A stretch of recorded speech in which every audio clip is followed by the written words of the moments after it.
What is up, guys? How are we?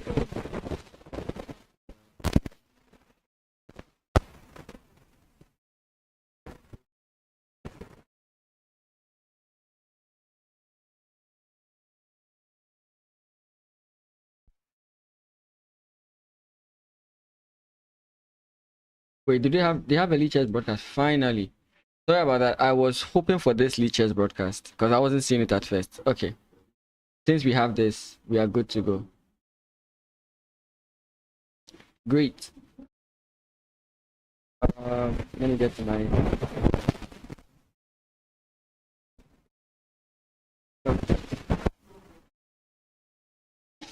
Very nice. Very nice. Okay, so we are in.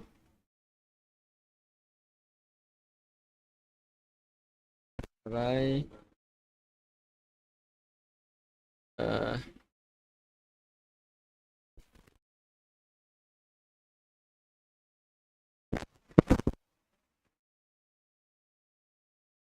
Okay, so I'm in. Sorry about that. Sorry about the delay. Sorry it took so long as well. Okay. So this is phase 2 of the Ghana National Chess Championships. We are having the top chess players in Ghana as well as the qualifiers playing together, and it's going to be a very crazy time. I'm just wondering why. Oliver, how are you doing? Good to see you. Again, I've not been so active because I've been working on the nationals videos and everything. So many things I'm doing behind the scenes, but yeah. So I mean, these games are going to be very long, but we're going to take our time and try and look at them. So Bernard goes d4. We have d5, c4, Queen's Gambit, d6, a Slav, knight f3, knight f6, e3, a6, bishop d3, bishop g4, knight b to d3. Okay, they play g6, so we can't call it a Catalan, right? So I mean, this is like a basic d4 opening. You should always have think of ideas of the queen coming in here with c5. It's always something that I believe that you should consider. Maybe not here, but it's a move that you can consider. Knight b to d2. I think he's just trying to change the rooks. I mean, that could be the idea you're going for. I normally support this idea of knight to c3 just so you can put pressure on the center. But maybe White's idea is to actually come in this way. That could be what White's aiming for here. But then you should always look out for these plans. I mean, there are many ways you can go about this. e6. So whatever this is called. This is the, I think this, yeah. It's not sort of like a Trampowski for black, right? Queen to b3. The reason for queen to b3, first of all, is targeting this and putting pressure on the center, which is normally why White normally puts the knight on c3, because it adds an extra attacker. Then you can also get this Carlsbad structure where you trade off this pawn, your opponent comes in here, and then you have ideas of rook to c1 and playing on the queen side, right? These are sort of the ideas that White can employ in such positions. Queen to c3 is one of the ways you want to defend it. Again, because of knight to d2, most of the scary ideas that White normally employs over here don't really exist. So this move just serves to further improve black's position. I mean, you do have c5, but usually it's not considered a good move here. So maybe a trade will happen, but trading knight takes e4. I don't know if you want to allow that as White. Okay, so we have knight to e5, bishop to h5, f4, bishop to e7, castles, knight d to f3. Yeah, so it looks like that's where he wants to keep his knight on this very strong square, right? So a very common way to try and deal with this knight is to go knight to d7 and then f6, right? In my round 6 game, there's a game where I was always thinking about this kind of move. Knight b to d7, bishop to d2, and I mean, White can definitely always pivot to an attack on the king side, but more or less White with the lines I've studied, white often goes for like a queenside assault with takes, and then the rook comes in here, like I mentioned. But the thing is, your opponent doesn't have to open this up. You can always keep it closed, and yeah, so on and so forth. Edmond, how you doing? Welcome to the stream. These are things you can definitely do. Is this live? Yes, it's live. It's being played currently at the College of Physicians. So I don't know. I'm still eager to see what plan Bernard is going to go for. Some people are very adventurous. I mean, aggressive, and they would go like knight takes. I don't think it's a good idea, but knight takes, knight to e5 with the idea of going g4, right? It's like, whoa.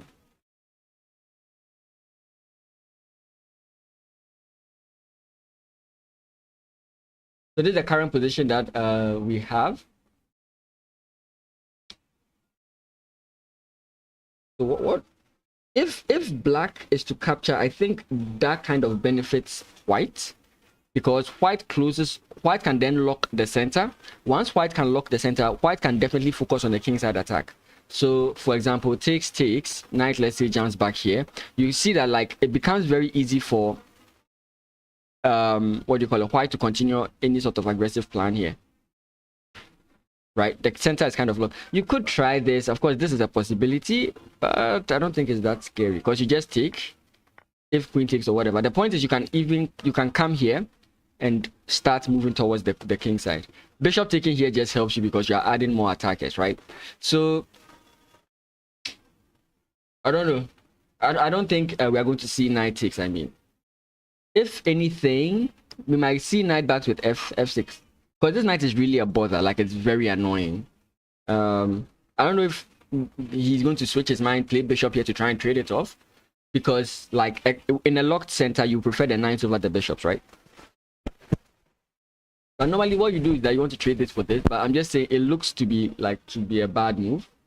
Then again, you could completely forget about the king side and look at this and try and provoke a kind of like bad move from your opponent, like this. So rook here.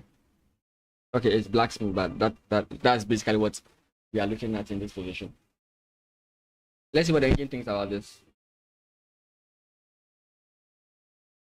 It says bishop takes. Bishop takes, d takes. We've mentioned d takes quite a number of times already. Wait, d takes rather.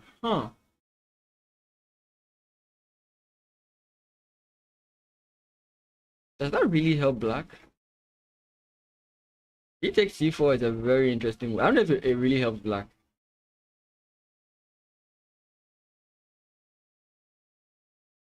You know what? Give me a second. I'm going to text someone.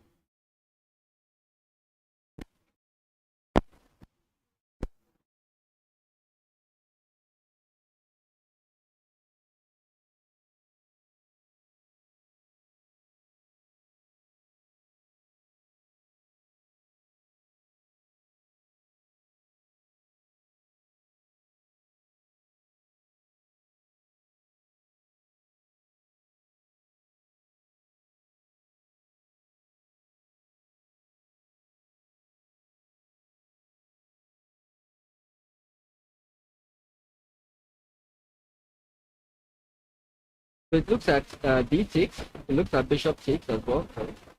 It looks at d6, it looks at bishop takes.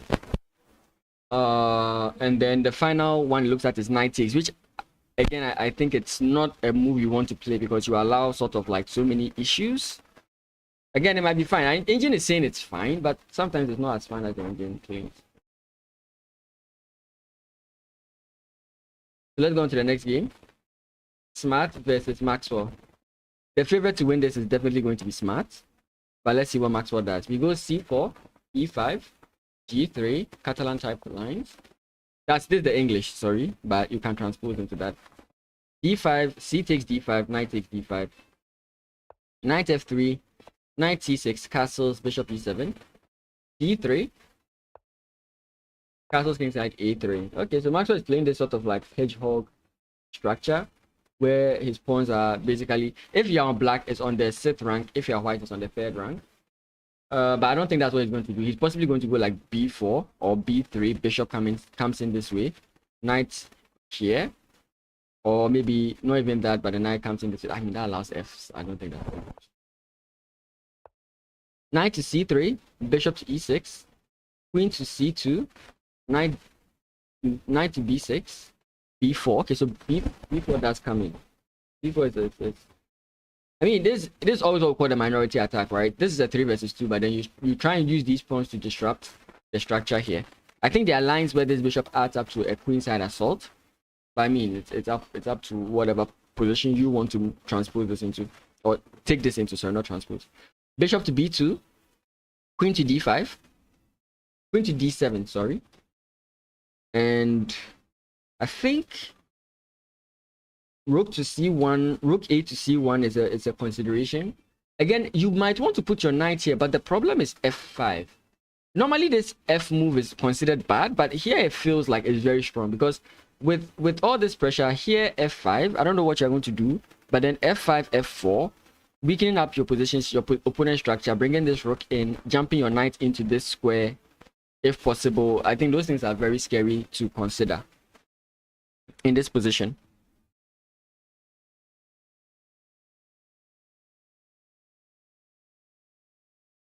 I think it's something you would have to consider heavily.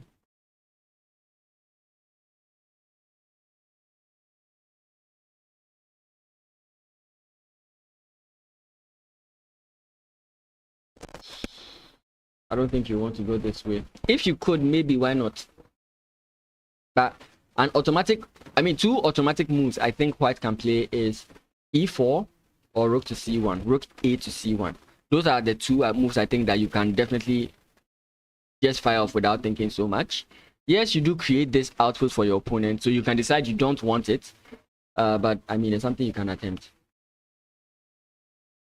And there's this slow but funny maneuver here. Doesn't work, but it's a funny maneuver. This is definitely going to be a weakness. If you ever push this pawn, this is definitely going to be a weakness, right? Because your opponent can do a lot of things to disturb it.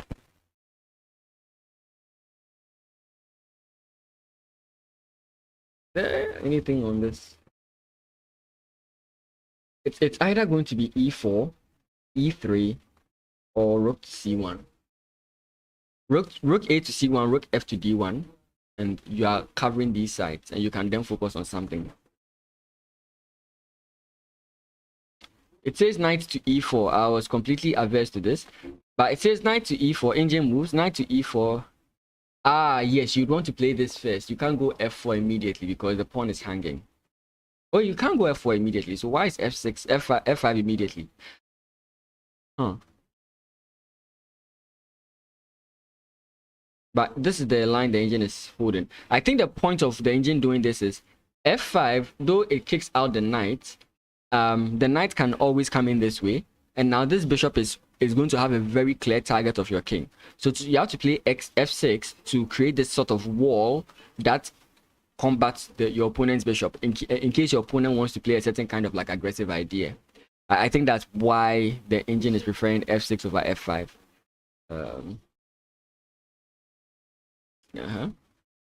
Then the next thing is considering is rook F to C. F to C rather? Huh. My mind was rook A to C, but the engine is like rook F to C. Okay, it also says rook A to C. Rook A to C. Hey Kingsley, how you doing? Hope you're doing good. Rook A to C, rook AC1, rook FD1 was what I was looking at. I mean, it's traditional moves. Yeah, I think that's what a human would play. Yeah, just following chess principles at this point. There's nothing really scary happening on the board right now, like at this moment. So you take this time to maneuver your pieces to like active squares. So rook A to C1 is a very good activating move. Like it puts your pieces in very good active squares. Beyond that, I don't think it has a very great rule or great like meaning behind it. I think it's just a developing move. Yeah. And this pawn, you see, so for example, the game looks intense. It's taking shape. We are still in the opening phase, right? We are still in the opening phase. But with how the game looks, it seems it's going to take a more of a positional form. So we might not see any explosion or any activity, any crazy anytime soon. Actually, on the point of knight here, I realized that after f6, you can actually bring your knight into this square. It creates problems here, and your opponent would have to remove his bishop, which gives you access to certain things. But I don't know how good it is. Hey, JJ Okocha, thank you so much. I do appreciate it. So, I was mentioning something that I think you would have to learn that has nothing to do with knowing how to play chess per se, is dealing with like your personal view on things, right? There is an objective view and there's a personal view, right? So there's nothing wrong with this, but for someone like me, because I see the potential of this becoming a problem, I'm always worried. So I would feel I would feel like I have a very big problem in this position, though it's completely fine, right? So I mean, it's completely fine. Link, give me a second.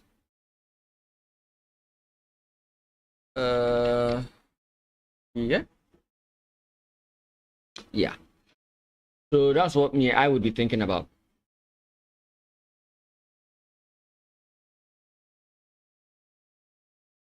So do you just play f6 anyways? Considering the whole thing that's going on, do you just play f6 anyways? Or can you in this position decide to switch it up and go aggressive? Again, I don't think aggressive play is good. But could you just switch it up and then go this way? Before your opponent even attempts going this. In that case, then, I mean, this is what you might want to play. But I don't know. Hey, no problem. Let me turn the block on and see. So, a5. a5 for black? That's crazy. That's crazy. That is actually crazy. That is actually crazy. Then what's the next move that it's thinking about here? Bishop to h3. Oh yeah, I actually forgot that these type of ideas exist. And then rook a to d8. Rook a to d8.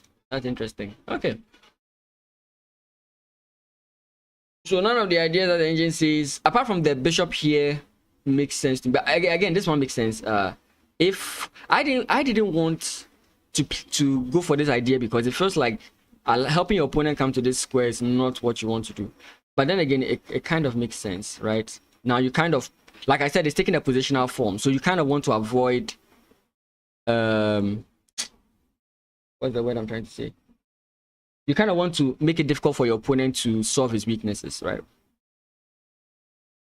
I mean, you can't, I don't think you can hold this pawn here forever, but I mean, it's something you can consider. After the knight moves, you have to think about this. So this could be good for white, for all you know. But I don't know. It feels suspicious. It feels suspicious. We have the former national champion following the games. He couldn't participate, so he's not defending his title this year. But hello to candidate Master Edupoku. Good to see you still watching the chess. Okay, let's go to the next game. Oh, this. I mean, Akpa is favored to win this game. Akpa is definitely favored to win this game. Yeah. Again, so the thing is this: we played a qualifying round, which was phase 1. I played in the phase 1, but I didn't qualify. And we got like people who qualified, but some of them dropped out. So people behind them are the ones who qualified in their place, right? And the ones who qualified in their place are significantly weaker than the ones who like qualified, like the original list of people who qualified, right? So it's going to be a very good experience for them. A very good experience for them because these are the young guys, like the 12-year-olds that are playing at this high-level tournament, right? So I'm not expecting them to like do very well, but I mean, it's a great opportunity for them to learn something, and that's good. But other than that, it's going to be very tough for them because beating these guys, like beating Bernard, beating Clinton, beating Akwanda, beating. Wait, did he not play? Wait, Asford is not playing. Wait, Asford isn't playing. Interesting. Okay, so let's look at this game.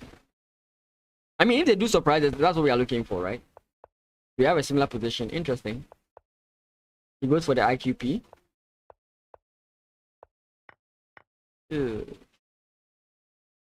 I think white is fine, but I think his moves are going to cost him at some point.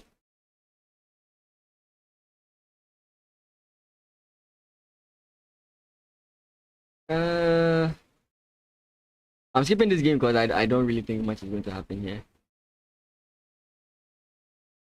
Wow, what a game.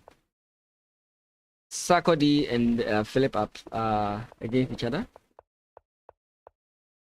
It's a fake landing, it's not a real landing. Who cares? So it looks like a Queen's Gambit accepted. What a crazy line you guys are playing. It's just aggressive chess over aggressive chess.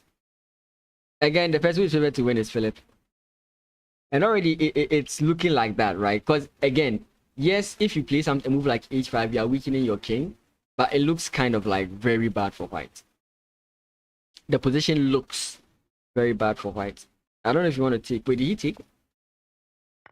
E5 knight takes. Not pawn takes. Some moves here don't make sense to me. Okay.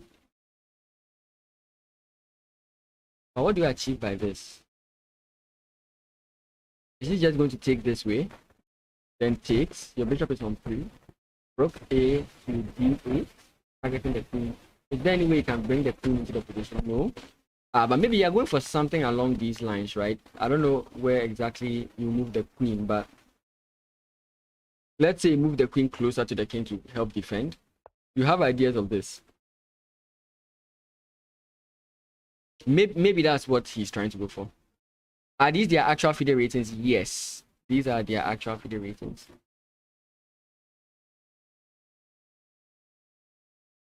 Okay. So which game will be interesting for us to stay on? I mean, Clinton versus Bernard is going to be very interesting. Maxwell made a very impressive showing. Like, on a normal basis, I would think that Maxwell is just going to get killed by Smart. But with the way he played during the phase 1, I mean, he could just be on form, or he could just be out playing out. Like, I mean, so you can't just count him out yet, right? So I mean, this game might be what we should look into, or I mean, these are the two games that are really in my mind. The others look like they are kind of David and Akwanda have already agreed to a draw. Oh, it was a Sicilian.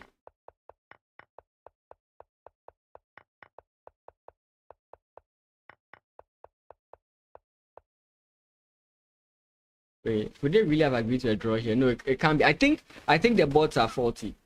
You're not allowed to offer a draw until move 30 and it's move 19. So I think there's a problem with the boards. So I don't think this game has ended. Maybe the boards will refresh after some point in time. Okay. So where are we here? So where did we leave this game? Okay, we had bishop to d2, rook a to c8, takes, rook a to c1, queen goes back. Eventually this move is going to come in.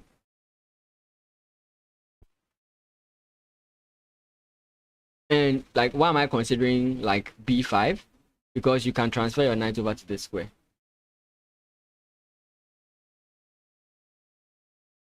Knights are very good on outposts. These like outposts that dig into your opponent's position. So it's something you always look out for.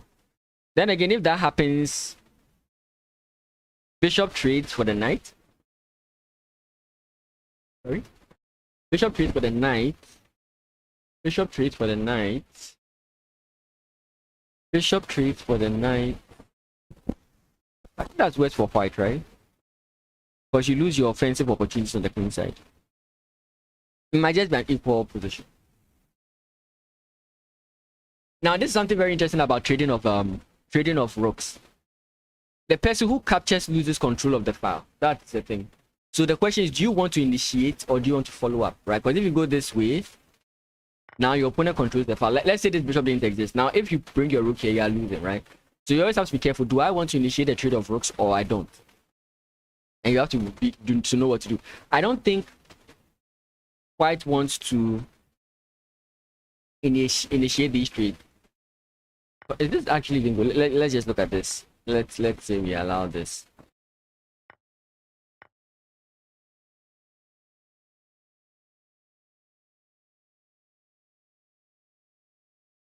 Now, I mean, just like before. Completely fine. Completely fine. Anyways, you can always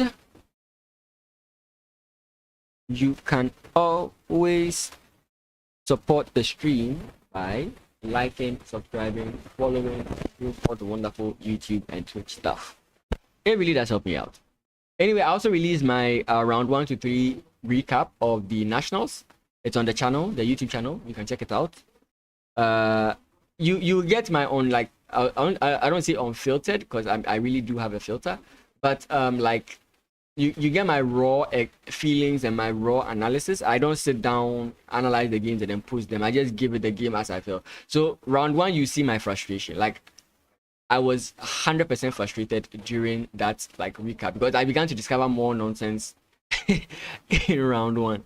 Yes, it's a very interesting watch. You can always check it out.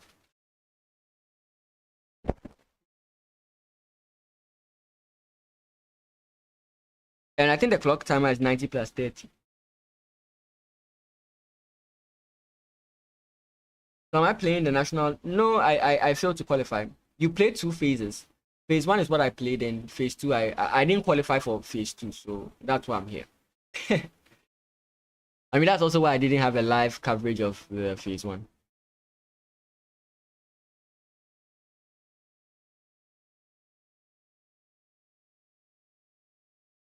I got 4 out of 9. Very bad. Like last year I got 5. Yeah, last year I got 5 out of 9. This year I got 4 out of 9. 5? I think it was 5.5. I don't remember. 5.5 or something. That's what.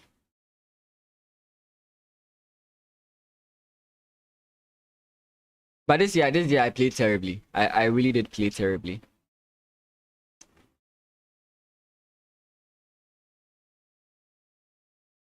No, actually, even the national champion prior to this tournament was a candidate master, even before he became a candidate master, right? So yeah.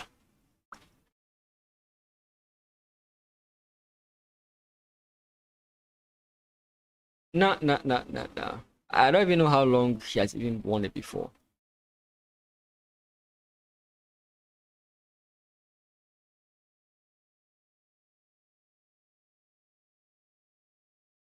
How about, I think this again, I don't know if you really want to allow this.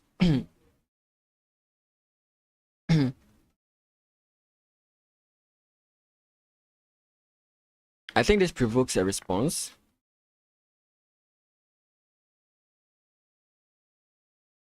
But I don't think black would want to go for this whole line. It doesn't look like it would be good.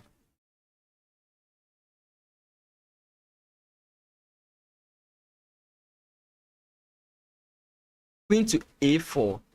Putting pressure on the knight. Okay, fine. And what else does queen to a4 do? Wait, what? Ah, yes, you can't play b5. Okay. It says white should initiate the trade. And after rook takes, he should go f5. What? Changing moves, right? There's also queen takes c8, which again I thought was very like weird. There's also knight takes e5. which is obviously a bad move. Yeah. So there are only like 2 options that the engine likes here. I don't know about these moves. I'm sorry, I'm very sleep deprived. I'll have to go and get a cup of coffee. I'm just a little bit sleep deprived.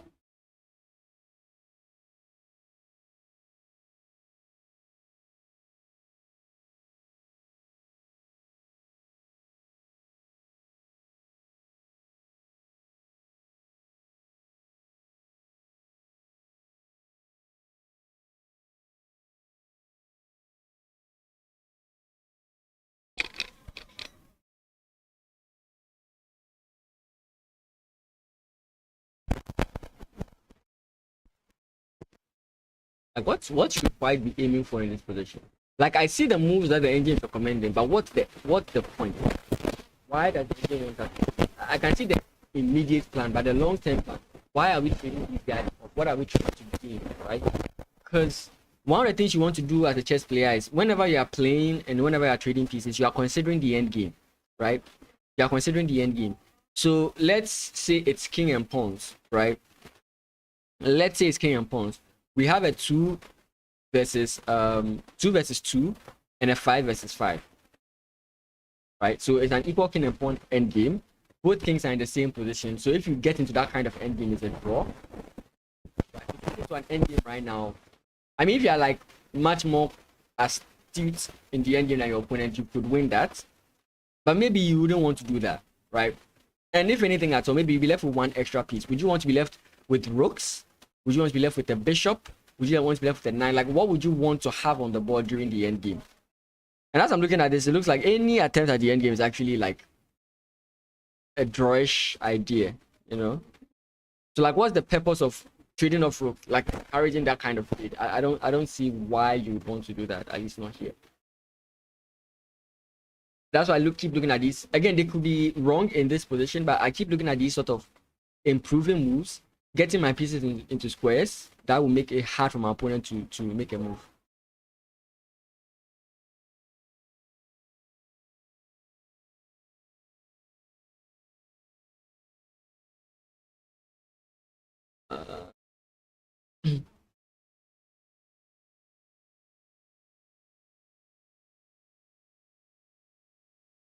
Okay, so Maxwell's game, after rook c1, we got bishop to h3. And the reason why bishop to h3 is such a good move is because you weaken your opponent's light squares, first of all. Then secondly, you weaken your opponent's king side defenses. And third of all, you reduce your opponent's strength of attack on your queen side. So it's a very beautiful idea. I do play a similar idea, so it's funny I forgot about this one. And yeah, now we finally get knight e4, which could possibly lead us to this square. Again, f4 is what the idea is to play. So we expect to see like f6, and then the game goes on from there. I don't know if f6 queen here. King, let's say, comes in here. Now we can go this way, and after bishop take, I don't know if we want to play pawn take. Right, pawn takes the knight move somewhere. You have access to it. Again, I don't think that's a good move because of the rook coming in. Or if we want to play rook takes, double up and then eventually play this move, in which we can try and get something here. These are the kind of like.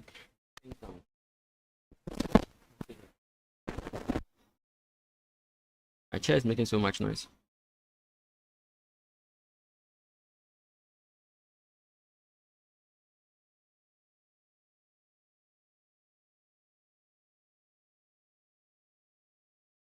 Okay, so queen to d5. I mean, purpose of this is to defend this and activate the queen. You can still go knight c5. Knight c5 is where you really want to go.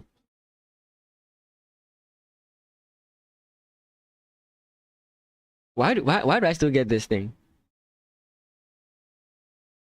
Anyways, here. Yeah, again, but if we enter an end game, again, Maxwell, I trust Maxwell's end games, but like if we try and force a line like this, do we win? 5 on 4, 3 on 2, equal pawn number. There are imbalances of material, right? We have a knight and a bishop versus 2 knights. I don't know.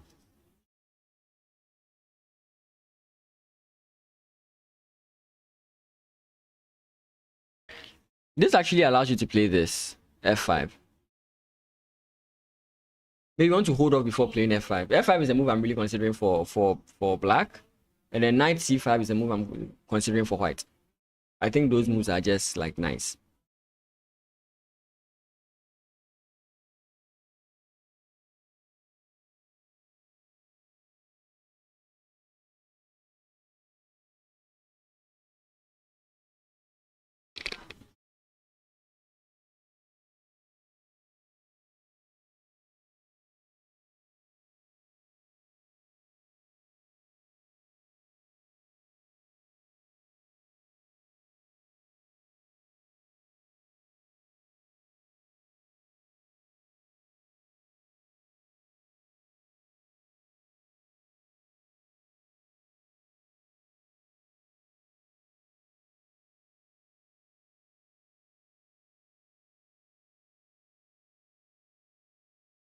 Oof. Okay.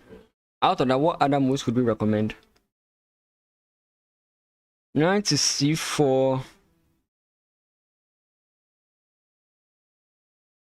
Knight to c3.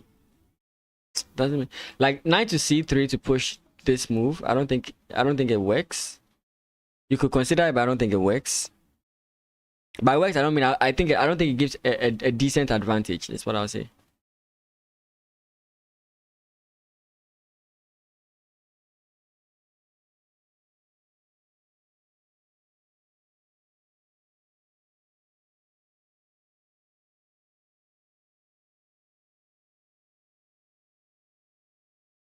Okay, so yeah, this game has ended. Sarkodie wins. Yeah, so like we said, the weakening of the position was too strong. He just infiltrated and won from there. Like, what more can you say? Like, how do you stop this? Again, you have this. This move does exist. Oh, but he doesn't even play. He just gives up.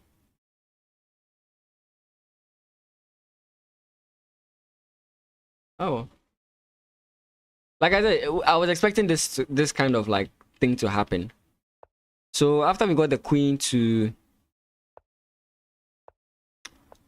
after we got rook a to d8, the queen runs away. Yeah, again, the queen running away here was, I think, was another mistake. I don't know why the queen ran away here. Mostly you want to run to where you are kind of safe, where you are kind of defending the king. Again, sorry, here is kind of bad, but you want to be somewhere like here, right? Maybe his problem is that pawn push destroys everything.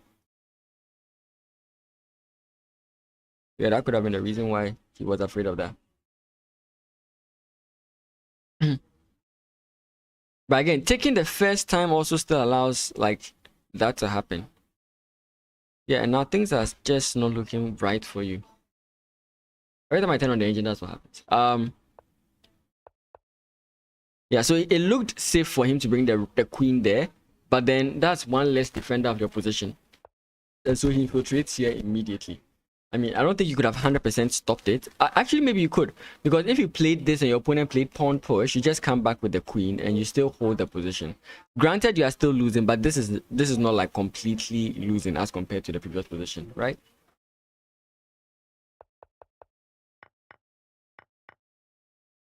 Yeah.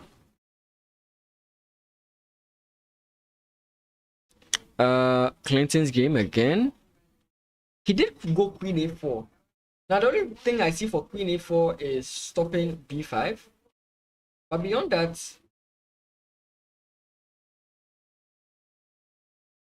what could White be planning? Here, phase 1 link. I'd have to leave this page to do that. So maybe I'll send it a little bit later. I'd have to go and look through a whole lot of stuff if I'll find it. So I'll post it, but just give me a second. Or a minute, actually. Or 10 minutes, actually.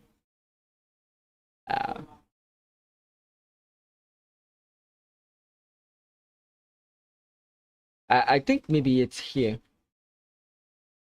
But then again, what do you get from it? Like, if you do get b4, b5, what do you get from it?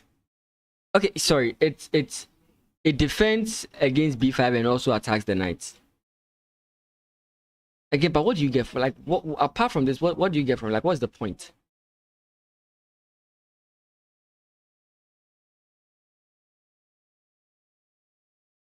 No, you're not getting it. It's only on WhatsApp, so I have to go and scroll through a lot of messages. That's what I'm saying. Give me a minute.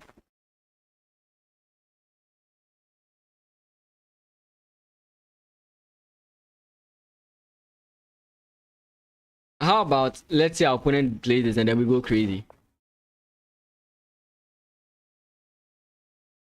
Again, I think this is bad. Knight takes. Again, I feel knight takes is not what. And the engine is like, this is completely good for black. And I'm like, what? Really?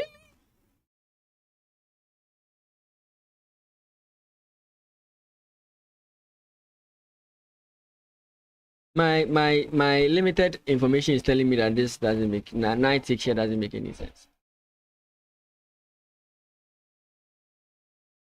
The other move is recommending is this, and again the point is to always get here.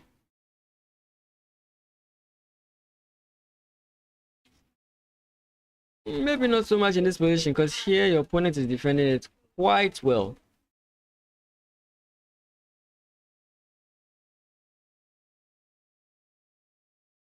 Ah, wait.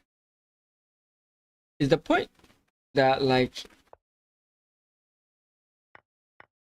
yeah, because if you capture this way, I'm beginning to notice that this knight can actually it's hanging there, but like this knight can actually maneuver into the position is what I'm trying to say.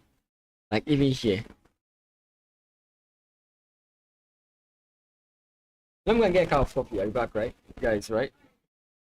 But don't worry, the games are still on the screen. I just want to get a cup of coffee. My mind is I'm getting to the seat. Give me a second. It won't take me too long. I'm back right now. Stay tuned.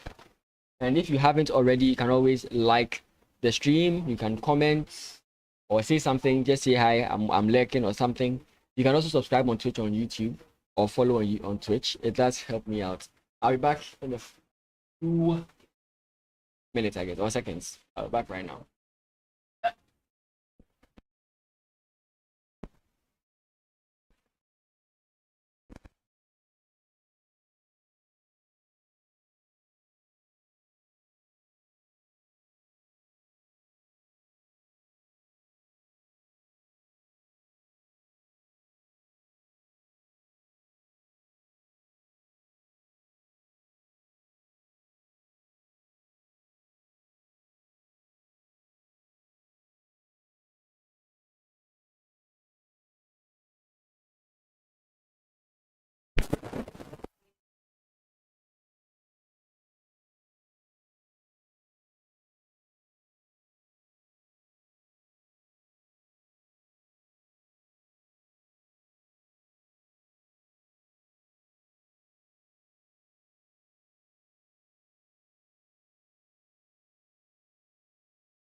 Okay. That's what happens when you step off stream. Anyways, let me find the phase one link.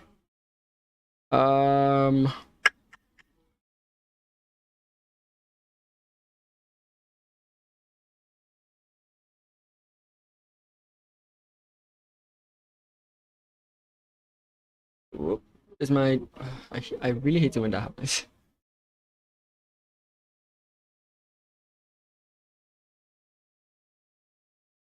Give me a second. It's really going to take a long scroll.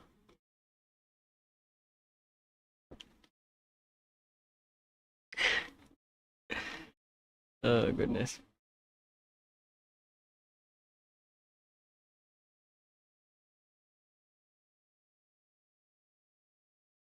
Yeah. On.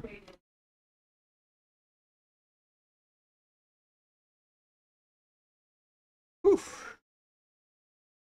I'll get back to the game. Just give me a second. I want to find this. Someone asked for the link to phase one. Give me a second. It'll take me a while.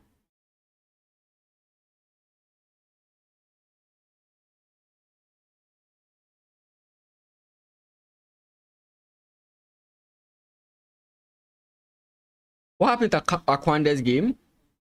I think it's a fault with the DGT board, because it says that they've drawn, but on the board it's not a 3 full repetition. Neither is it a 30 move game. So at that point you can tell that there's a problem with the board, because you're not allowed to offer a draw until move 30, right?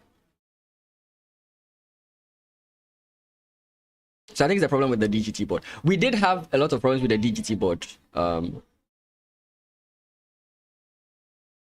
We had a lot of problems with the DGT board. So okay, this is phase one. Okay, now I can look back at the game.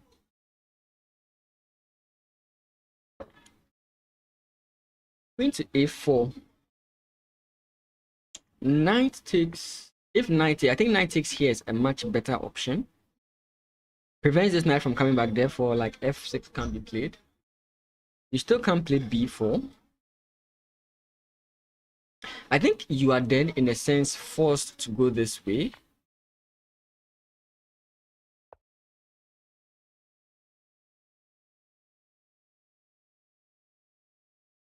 I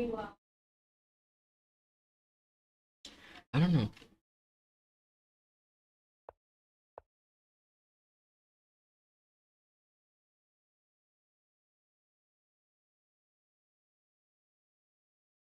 I imagine it's saying like you go here, the queen goes back, and then you come in here. That's literally what the engine is recommending here, and that you even try and repeat. So the engine is saying that this position is like completely a draw. First of all, if my camera starts lagging, it's because I turned on the engine, right?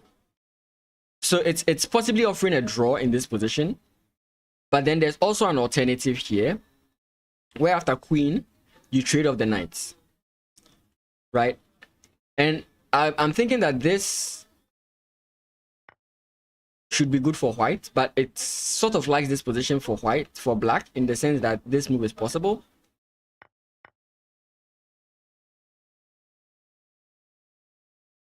Understandably so. Which was like considering maybe now you won't take with your knight.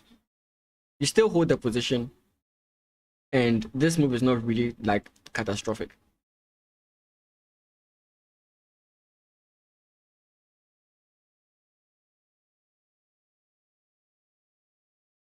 So those are the kind of ideas I'm looking at.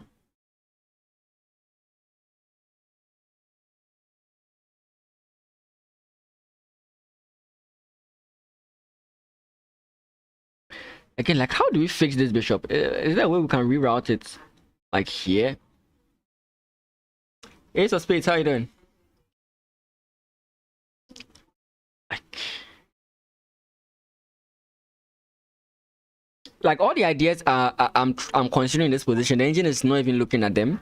If you play them, the engine doesn't think it's bad, like it's completely bad. It thinks it's a decent move, but it's not even considering it in the least. Again, the reason why I keep looking at some of these moves, for example, getting the knight here disturbs your opponent's position, but from what I'm seeing on the engine, this is actually much better. The next thing I'm looking at is if we can create chaos on the queen side, right?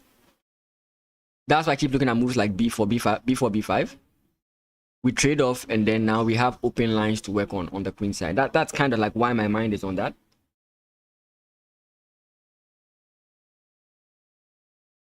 Classical online is crazy.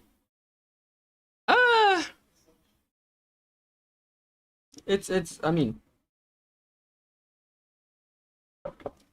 the best I've played online is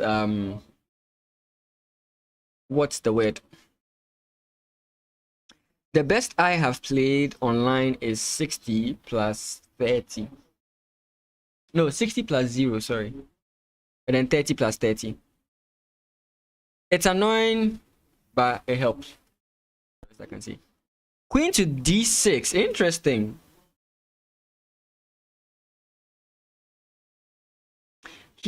The point of this move is to get the queen active. It doesn't damage the position, right? The position is good as it is. So it doesn't damage or tamper with the position, but it has the added benefit of opening up this line. Remember that in some of the lines we're calculating, if there was a trade here, this knight cannot come back. But now with the queen in this position, it's possible for the knight to come back. That's one of the things I see. And now the queen is no longer trapped to the back rank. So a very slight improving move. You could even... Okay, wait, you can't. I almost forgot this guy existed. So it's fine. It's fine. You can still, I think, go for this idea of the knight coming into this square.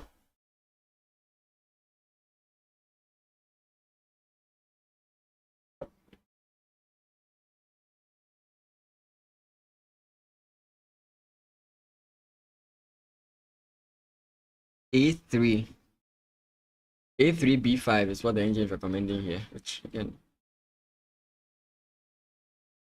So my B5 move is finally being recommended. Woohoo! Don't you just love it when the engine finally agrees with you?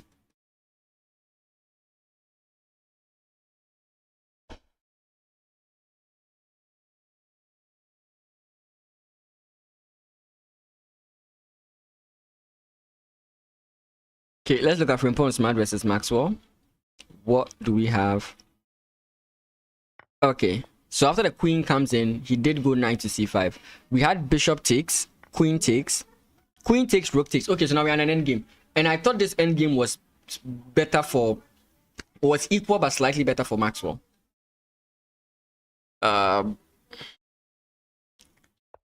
It goes this way, huh? I think Maxwell makes that. Wait a second. It's not like Maxwell is losing now, but you lose a very, very good piece. Damn. Right? The imbalance between the bishop and the knight would have been a benefit. Like, I was talking about keeping pieces in the endgame. If you traded both knights and left knight versus bishop in this kind of endgame, it's slightly better for Maxwell. But now this bishop is going, so now it's going to be a drawn endgame.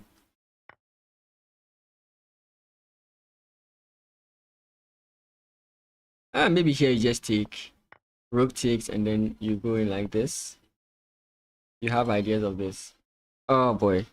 Yeah, I just think knight a4 makes the game dead. Engine is saying 0.3. I don't fully agree. Like, it's giving white a very strong evaluation. I think after this trade is going to change his mind, right? Let's trade everything. I mean, 0.3 is basically draw. Yeah.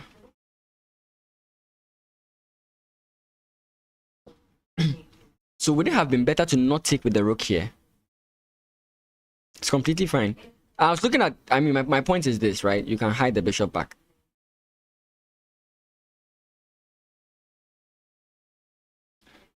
But that's a debate for another day. I mean, right now, he just has to play rook c2. There's nothing else. I don't think even trying to keep it makes any sense.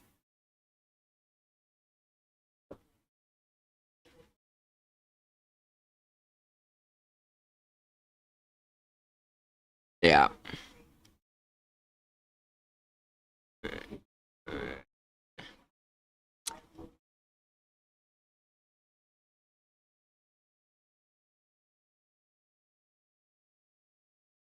Hmm. Is there any other?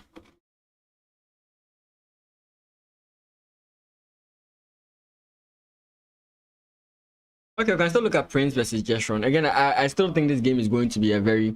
Oh, wait. Ace of Spades. I'm not playing the games we are watching. I'm just giving commentary. Will I be busy after this? Yeah. This is going to be very long. So, it's going to be evening time. And like I've always been saying, most of my work starts in the evening. But what's the issue? Kingslayer. Uh...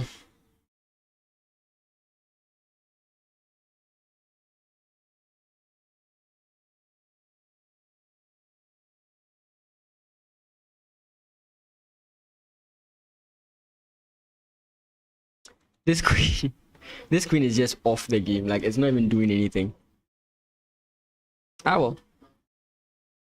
Oof. Like, how do they see moves like this? No, like, guys, how did this move, like, honestly speaking, I would not see a3. Like, why would a3 even come to my mind? Like, in this position, there are positions where I would play a3, but why would a3 come to my mind? Like, when he plays a3, I can just say that, okay, basically, there's nothing happening on the board at this moment. So I want to just keep the position without like destroying much in the position, right? So a3 is what the move I'll play. It's a quiet move that kind of inhibits my opponent bringing the bishop here or doing something over here, but it doesn't destroy the overall position. I can say that, but I wouldn't see it, you know? Like it just doesn't make any sense. Kingslayer, you are entering into the territory of coaching. That's, I mean.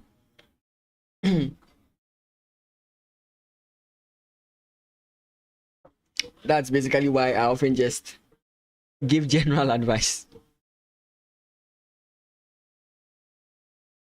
Oh boy. So yeah, the thing about this tournament, let me put it this way, is that you know your opponents ahead of time and you know who you are facing ahead of time, as compared to our other tournaments where you find out who you are going to play just before the round starts. So this nationals has the element of preparation in it, right? As compared to the other ones where you don't know, so you just play random stuff, right? Here they know who their opponent is. So that says maybe after Wasi, that's fine. Don't be in a hurry. Take your time. Chess is a commitment. I'll say that it's a commitment. If you are not willing to put in the work, you struggle, right? It's like you are studying a course in school. Is how I can put it.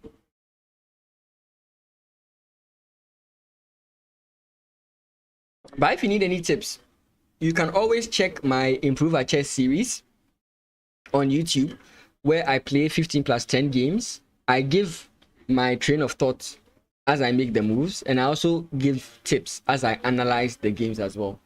So if you are lower rated, you can always check those games. Yeah, those do help.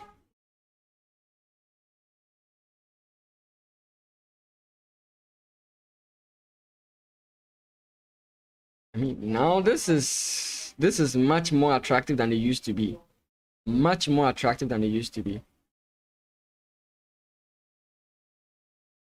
At first you couldn't play, but now that it's 2 pawns holding the square, it's much more attractive. So I think that's what the engine might recommend here. Knight to b6 is a very nice idea. I don't know if you want to start knight here first. Like, you want to go knight here first to kind of force this out. Then that way your opponent cannot trade off your knights on this square with the bishop. Right?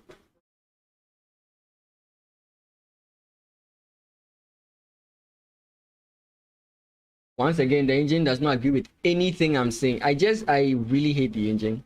I'm here thinking we can go this way and come in this way. And the engine is like, no, we want to play queen b6. And all I see with queen b6 is simply going like queen b6, a5. That's all I see.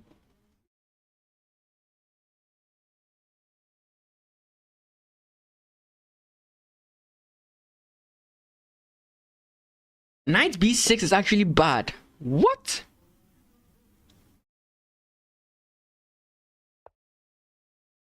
Bishop to b4. Why queen to d8? What's wrong with queen here? Ah, the knight blocks it. Oh, okay. So queen to d8. Knight to c6. Oh, wow. Wow. That did not cross my mind. Yeah. Yeah. Yeah. Sadly. Knight to b6. That's not work.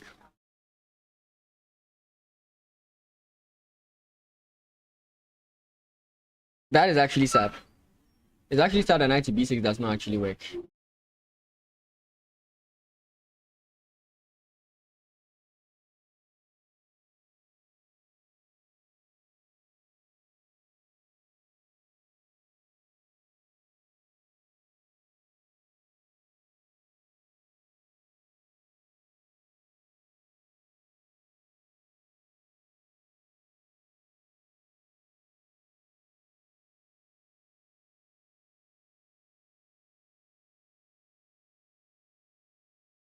Sorry about that.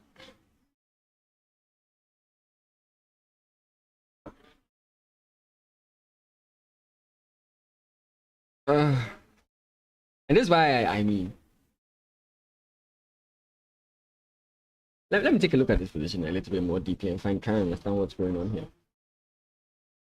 Let me flip Black's perspective and see what's going on.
Huh. Huh, huh, huh.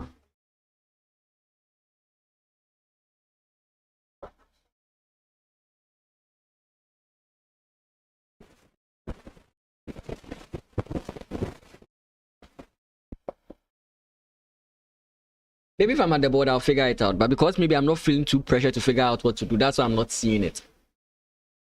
Because sometimes I see some plans when I'm playing over the board that I normally wouldn't see, I think, when I'm playing chess, like playing like this.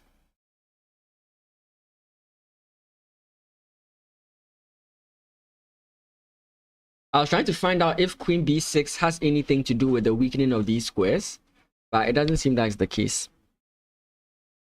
At this point, it seems like black is on the defensive and that white is on the offensive. That's what seems to be going on with all the moves that are being recommended.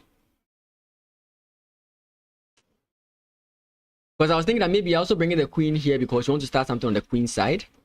But more or less, queen coming in here is simply to avoid the pressure coming on with the bishop. Right, so now I realize why a3 was being played. The second reason why I didn't think a3 should be played is because I thought the queen was there to always allow this, but I didn't see the whole idea of this, right? Maybe he sees a line where the queen would have to be traded off or something of that sort.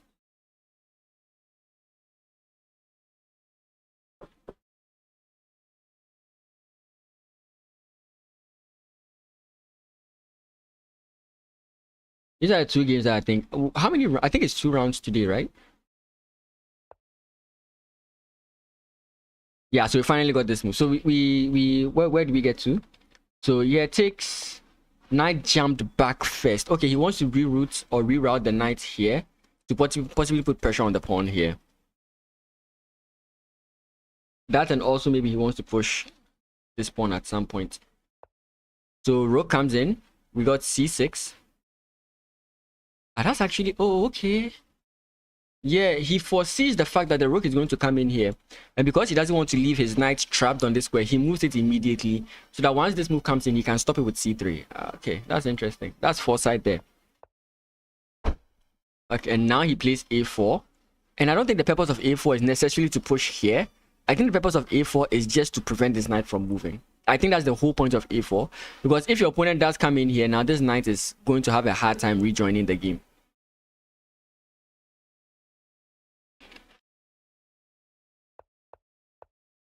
And now we get e4. Takes, and now the rook is going to give problems to white here. Okay, you can't immediately play a move like this. The other rook is coming in, right? Yeah, so I was going to say you play this. Your opponent is coming in with this move. And black seems to have gained activity. Only problem for black here is that this knight is not doing anything at the moment and will not be doing anything for some moves.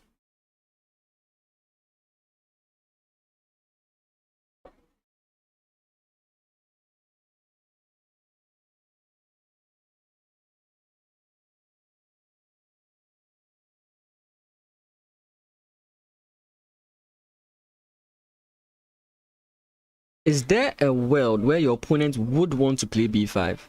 b5 seems far-fetched, but is there a world where you would want to play b5?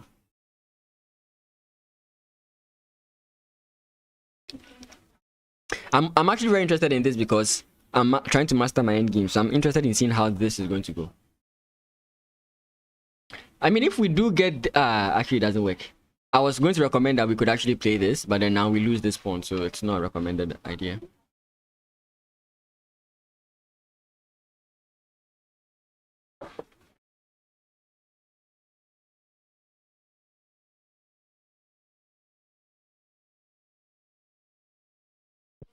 I do think white could at a point play b5 simply because playing b5 will double your opponent's pawns, making them easy pickings for your rook. So you would at some point, but I don't know if you would want to do... I don't think anybody wants to push b5 now,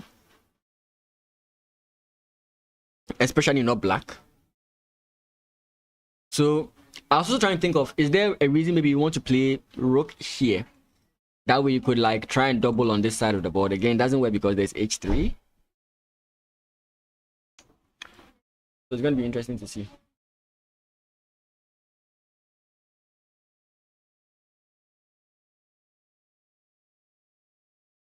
So the most obvious move here is rook to d8 for black. Wait. Rook d8. Do we have like knight? Oh, where would our knight be going to? We have it, but where will it be going to?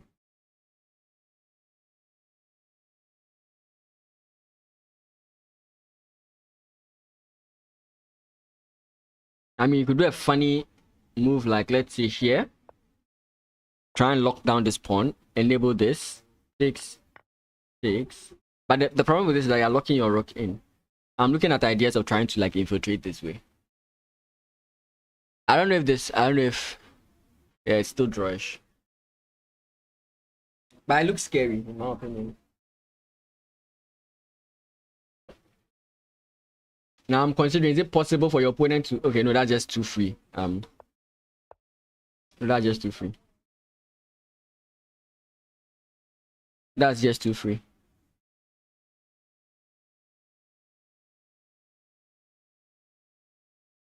Okay, let's see what... G6, that's fair. Trying to get the king active this way. Also fine. Rook to e7, bringing the rook all the way back.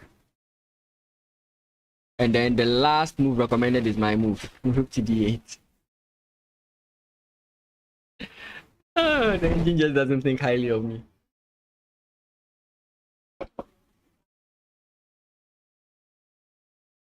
But I still like white because this knight is just not doing anything.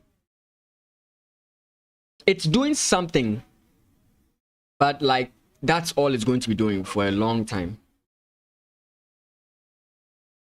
If this knight wants to come out, I mean, you might have to play rook here first, knight jumps in here, knight jumps in here before the knight jumps in here. Right, that's how many moves? 1, 2, 3, 4. That's 4 moves. And that's a lot, right? Just to develop this knight out of problems, I think that's just too much to pay. That's just too much of a price to pay.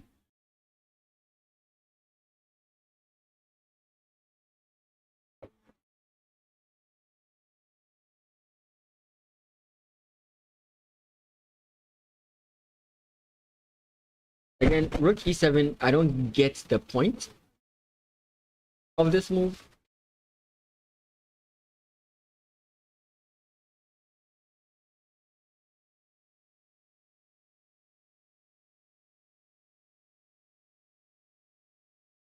Well, we did get a trade of rooks. Okay, he did play rook to b, queen to b6, takes, rook comes in. The rook is under, the rook is free, like it's hanging. So I'm guessing we're going to see another trade, and now we're getting into endgame territory.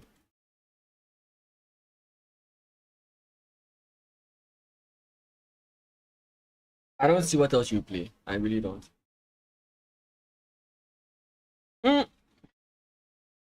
Maybe you want to trade this way. Again, I don't see the benefit of it, but maybe.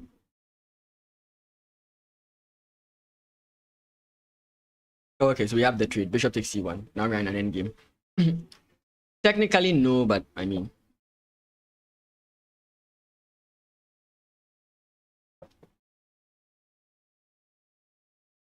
Knight takes. Yeah. Now I have knight takes e5. If takes.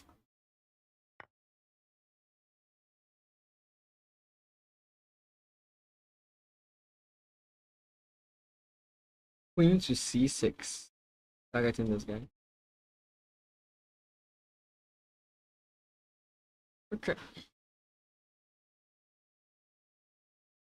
Engine seems to think that black is better in the endgame. Sorry, black is preferred in the endgame.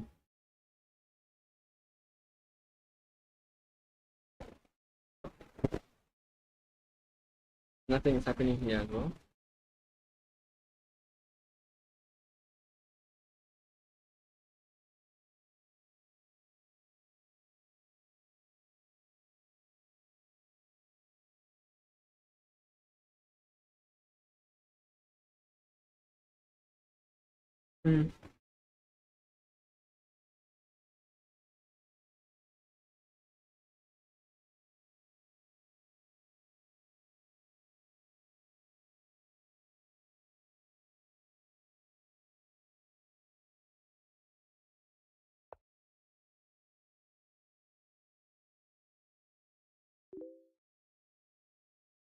I'm sorry, I can't play anyone whilst I'm streaming.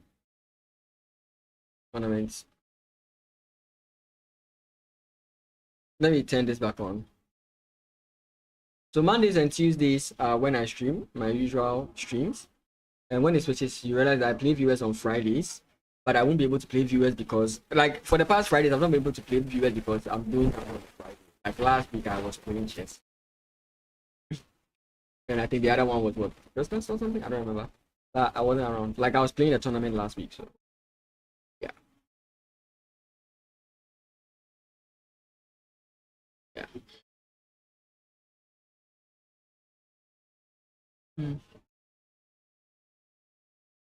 Oh, he goes for it this way. This creates the idea of bringing the knight into this square. I fully agree. I fully understand that. Wait. Does this move kind of force you to play this? And if your opponent, for example, plays, you don't want to take, you want to go this way. No. So this just allows takes here, right? Yeah, so okay. So this move, you could play this move, but then your opponent can come in here and still target this square.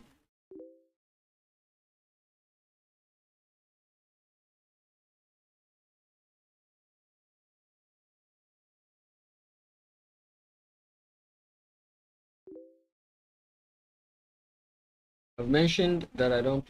Please don't challenge me. I won't accept.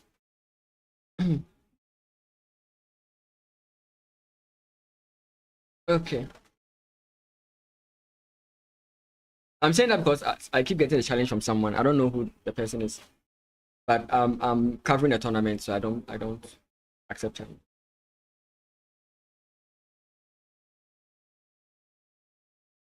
Okay.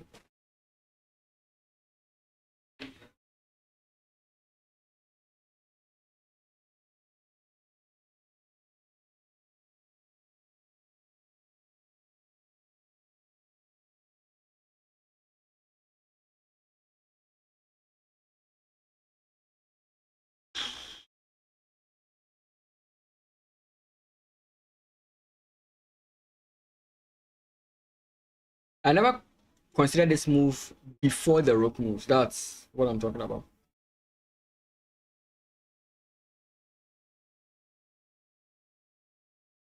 But what if we do this now? Is that a mess up? Could be.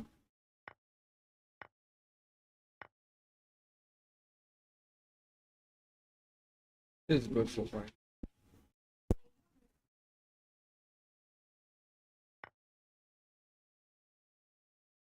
Oh, yeah, you just go rook d8. Yeah. Okay. One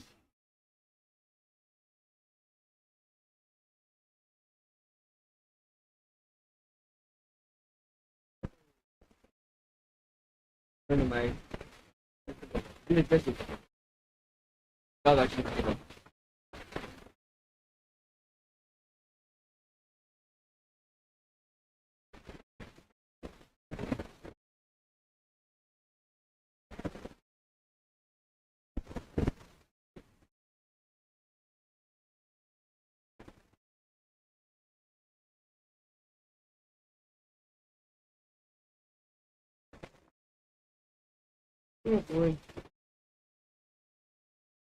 My web browser just got loaded and then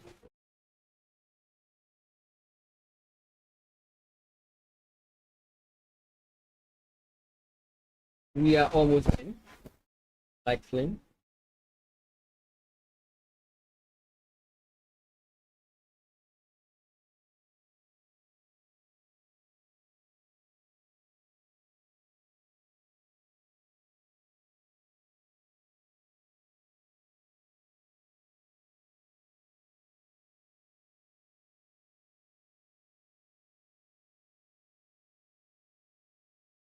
He does go b5. Okay. Now there are so many things you want to think about. What if this takes first? What if this takes first? What if this takes first? So many things to think about. If this takes c4 5 could be played.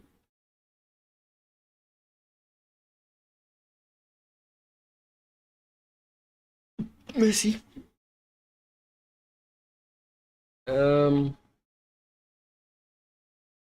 Then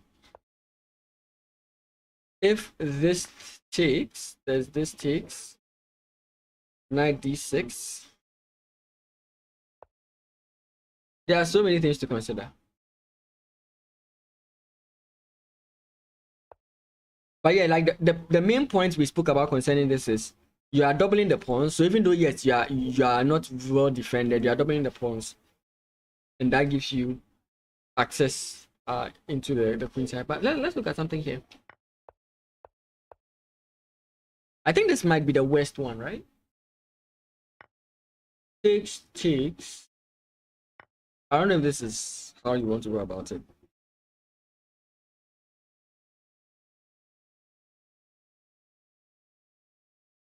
Because once this knight moves, for example, here, we can simply double up and then start pressuring. Who knows?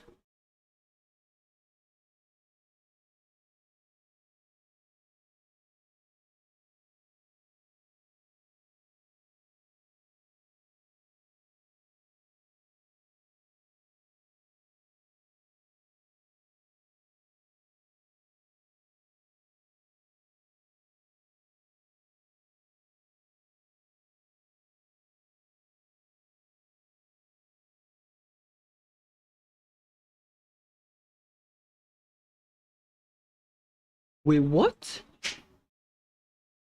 Okay. Can we consider rook c7? Rook c7, we might get like this move. I mean, this is how you complicate things. If he just treated everything together, that just makes it very easy to like play. But adding these kind of moves creates complications, and that is what can make the game difficult to play. This move doesn't work. I think your opponent can just take it. Again, I keep forgetting that there's background checkmate. Anyways. Okay. I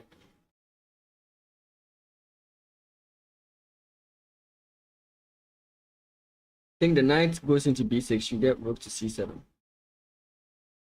Again, this pawn is a little bit scary, but I think you can deal with it.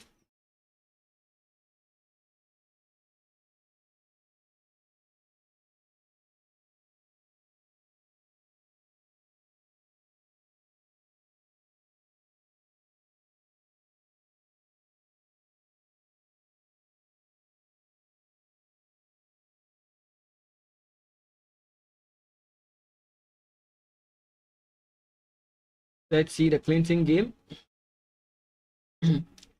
Okay, so eventually we get the trade, queen trades, and now the knight is actually free to come in this way. So the material is still equal, right? Two bishops. The material quality is the same. Two bishops, two bishops, two knights, two knights. Very equal game. Very equal game. Somebody has to create an imbalance somewhere. And it's possible we're about to see an imbalance with a move like this. So maybe we might see b6, b3, preventing this to happen from happening. Because if this move that does happen, let's say, for example, this. Right? I just want to create something. This is an imbalance, right?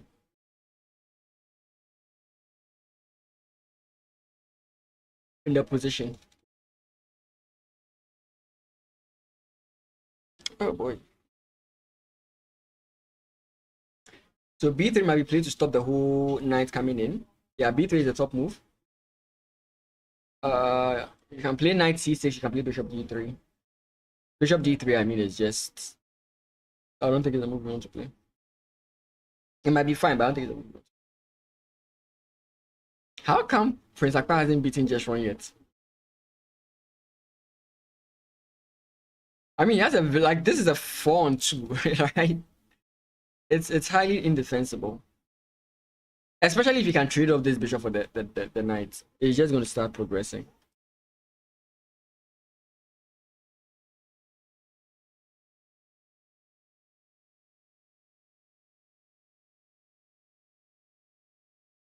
A simple plan is like here, takes, pawn push.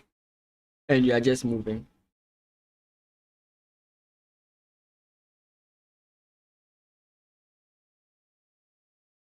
Engine actually likes Maxwell's position, but very slightly.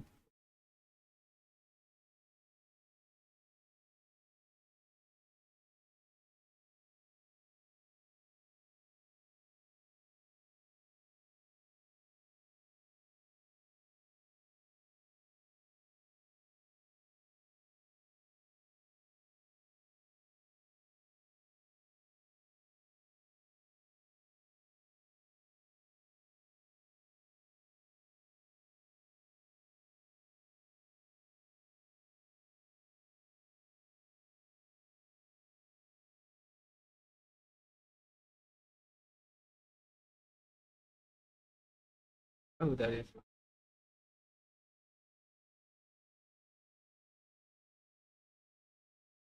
Okay. Oh, this move is problematic for black. Like, it's very difficult to know what to do from this point on. I think the engine recommended knight to b6, which again, like, to play this move, you know that you are really putting yourself in pressure because you can't defend. You would have to allow it. Why aren't I playing? Because I didn't qualify for round 2 for phase 2. I played in phase 1, but I didn't qualify. You need at least 6 points to qualify, and I got 4 points, so I didn't qualify. Yeah, unfortunate.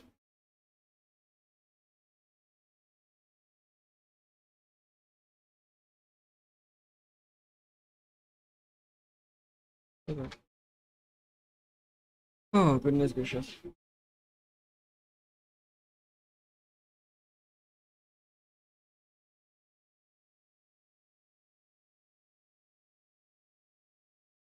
He counteracts this way. I mean, what is the point of knight to c6?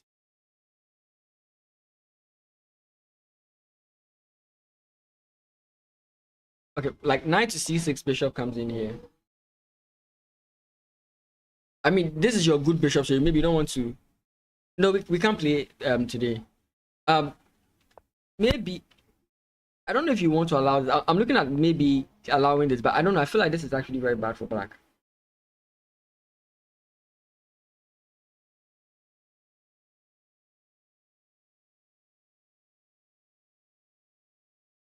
Oh. Indian says it's completely fine, but I don't know. You could use that. Yeah, you could use this movement of the knight to activate your king, to get your king closer to the center, which is the whole point of me doing that. But I don't know. I feel like this bishop might be a little bit too valuable, especially since like your opponent's pawns are going to be on dark squares. Right, let's say your opponent tries to, like, after playing this, your opponent tries to prevent any activity of the bishop with this. Now you have a lot of pawns on dark squares. Now this guy is bad, but this guy can become a very vicious attacker of these guys.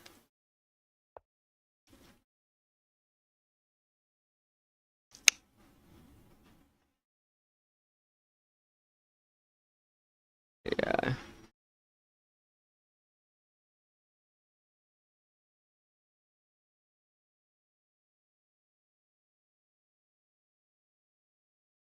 Very interesting to see.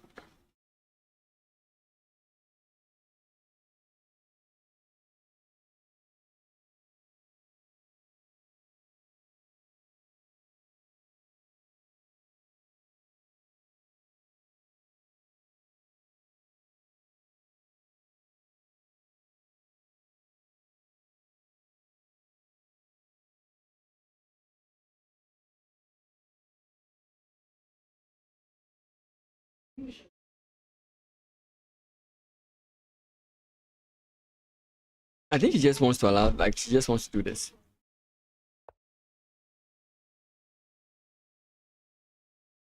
I just think that's what he wants to do in this position.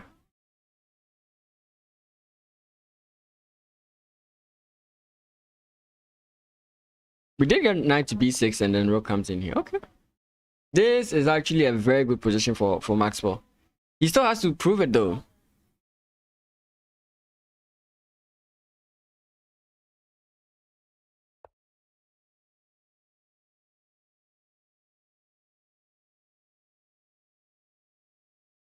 Okay, so you can just decide to take the knight. So you can just decide to take the pawn now. Sorry, here. Or you can decide, I want to try and hold it. But the problem with this move is that you reduce the activity of your rook. The thing is, this rook is making it hard for your opponent to make certain defensive moves because you have a back rank. So if you want to play this move to try and hold on to the pawn, problematic.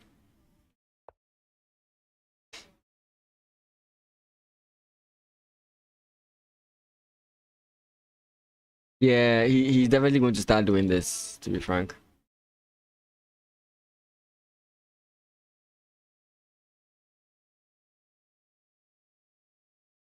Yep.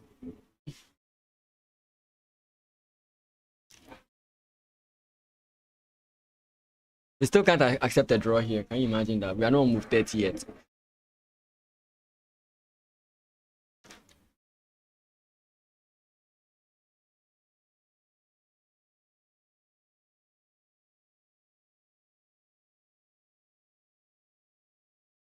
Okay, so now can we finally come in this way?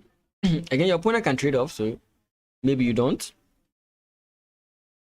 But the two moves being recommended here are this and this. So I guess to keep both options alive. Oh, there's no rook. Haha, that would have been so nice.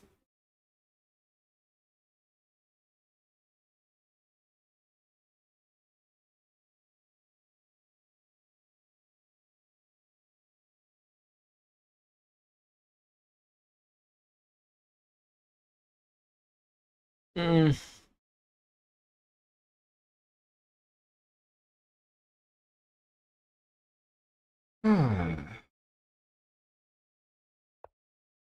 Yeah.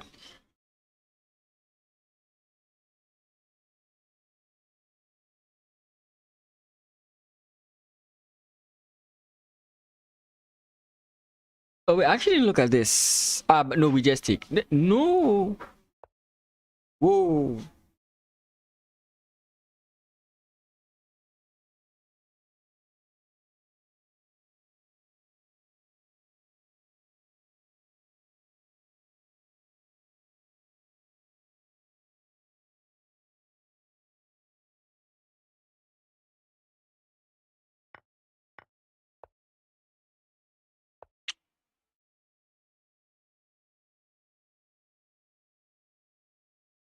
Is there something about B3 I'm not seeing? Ah, yes. Am I right?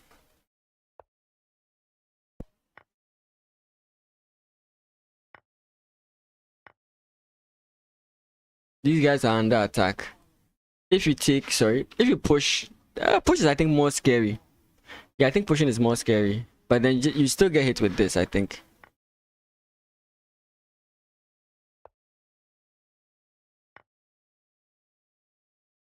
So is that what happens when B3 is played? So yeah, so B3 is considered bad because you can go knight takes rather, not bishop takes. Okay. So B3 is not a good move. I was speculating, I was like, okay, no, B3 cannot be a good move. But I was looking at bishop takes rather.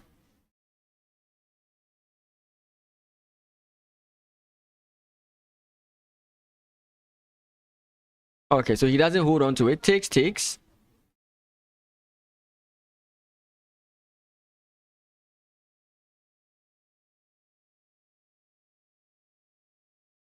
What? Engine is recommending this move. Oh, that's so savage. I mean, it's obvious, right?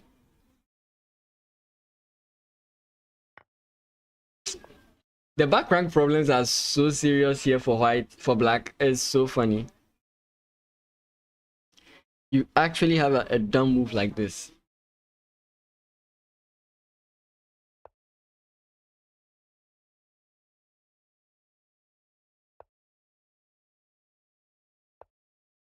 Wait, it's actually offering a draw here. It's like wherever the rook goes. Okay, now it says h4. That's interesting. No, it says rook d6. I don't know. Ah, again, it's a nice move. The only problem with this whole move is the fact that you block this guy. Right, the reason why your opponent can't do so much is because once this guy leaves the file, this guy infiltrates. So your opponent has to waste the move to create space for your for the king. But by that one move that doesn't deal with whatever you're doing over here, you're able to increase the pressure. But I think his point is that once the rook has to move, you just go back and restore it. But I think maybe he has to think about something like, wow, and here I am playing the wrong thing again. I was thinking that this is actually an intelligent move, but I didn't.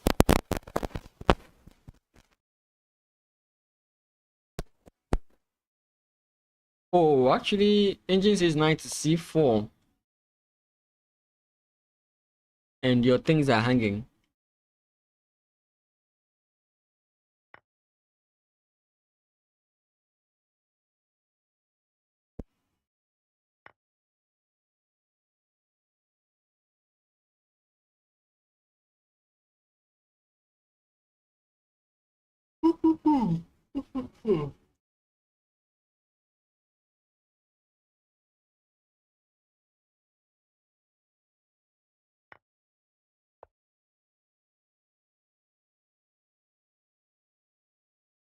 It's bad because your opponent can promote the pawn.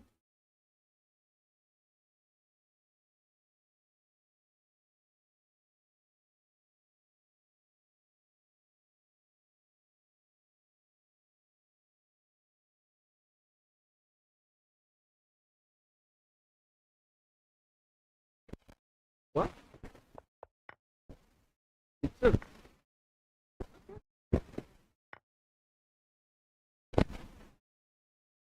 You have ideas. It's black.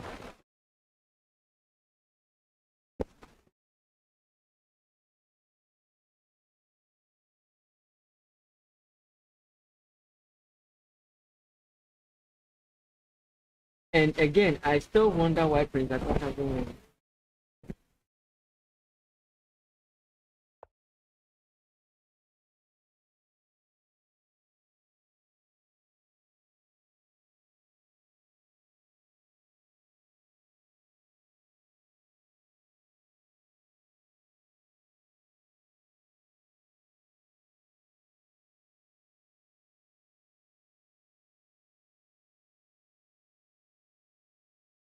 Can't stop these guys. Like they're just going to match.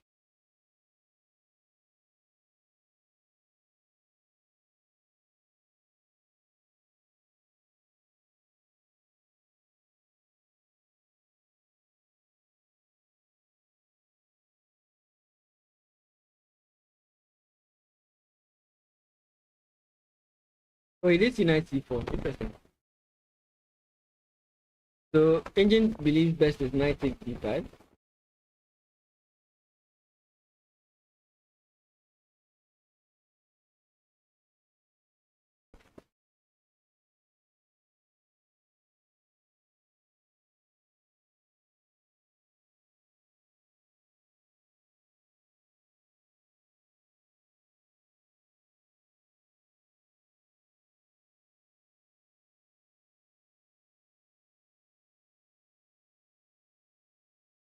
Wait. Hi Rafa. Vargas. How you doing?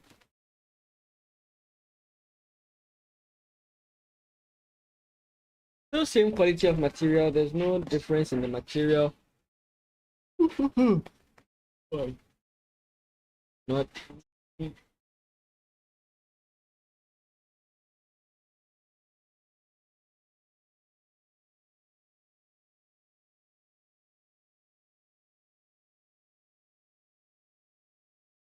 Can't he make a move like bishop here? No, it doesn't work. I was thinking about like a move where you try and trade off the bishops so that you can bring your knight here. So I don't know.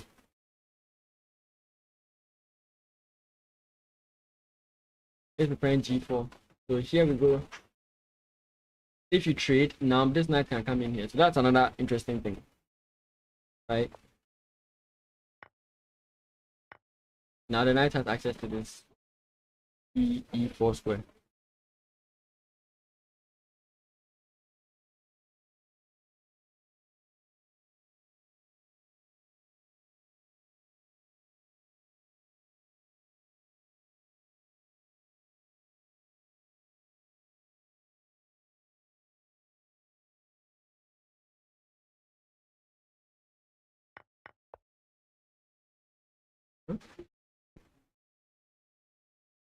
Wait, what?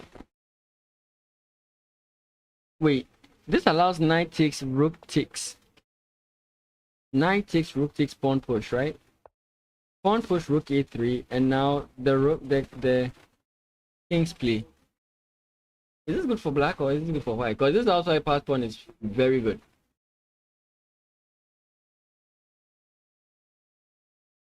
Again, it should be draw, but right.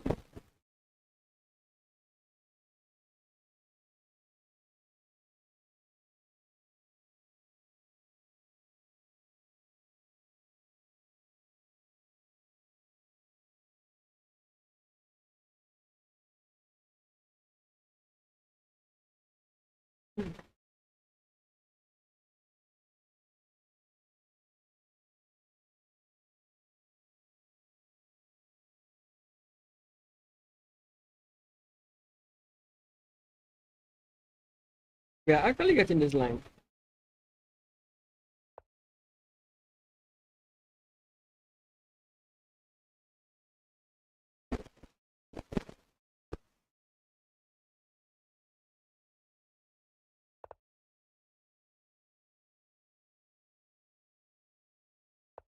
Take F5.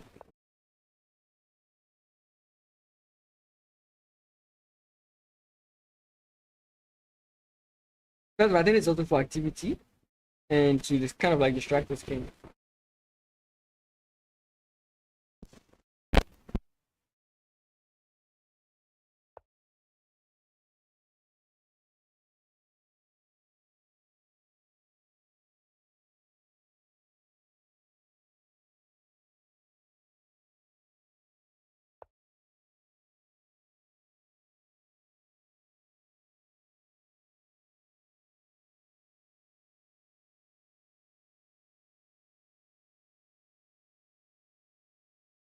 So he does go.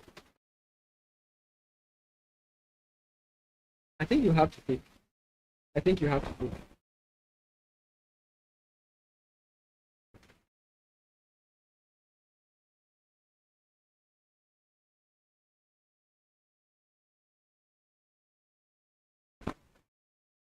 I mean, again, this knight just seems to be lost here.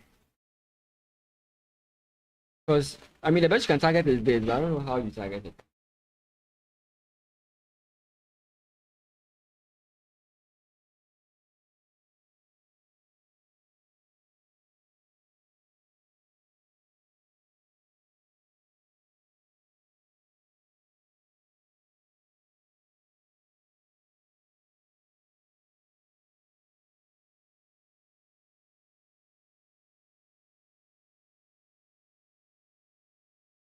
Okay, so he trades.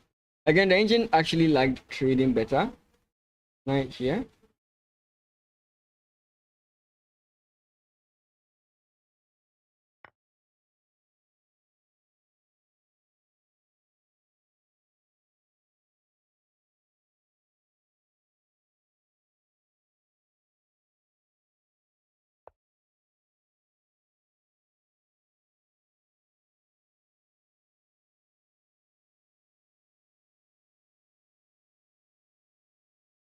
Bishop?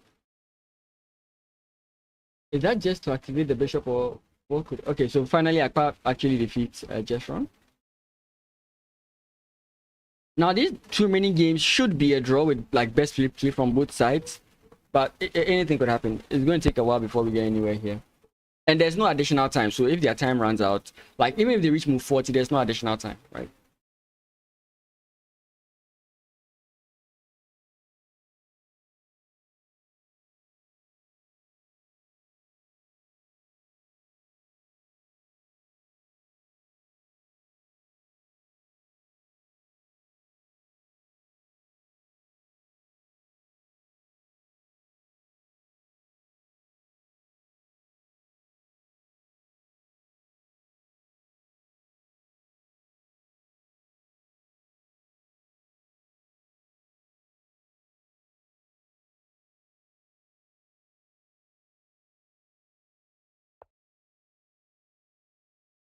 None of them is going to agree to a draw. That's, I mean, they're already almost on move 40.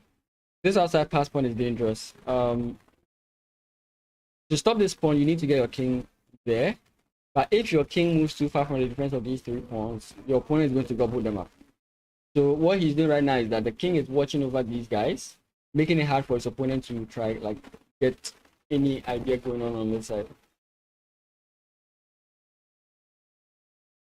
Again, once this rook leaves the defense of this pawn, you can easily take it. So you're not so much worried about this pawn promoting. You only become too concerned when the king gets too close, right? But that's what your guy here is supposed to do. He's supposed to keep it in check.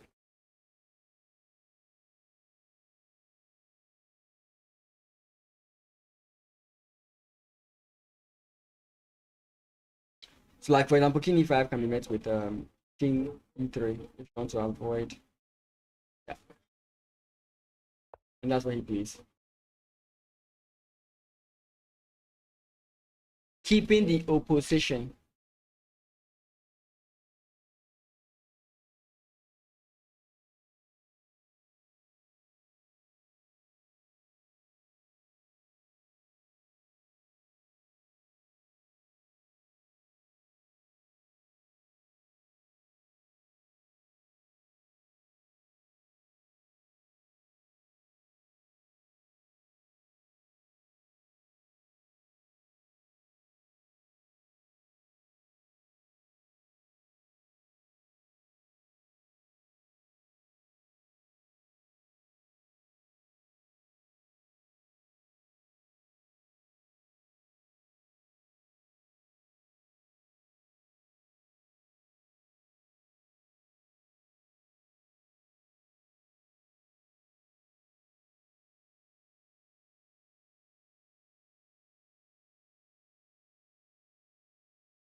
Hmm.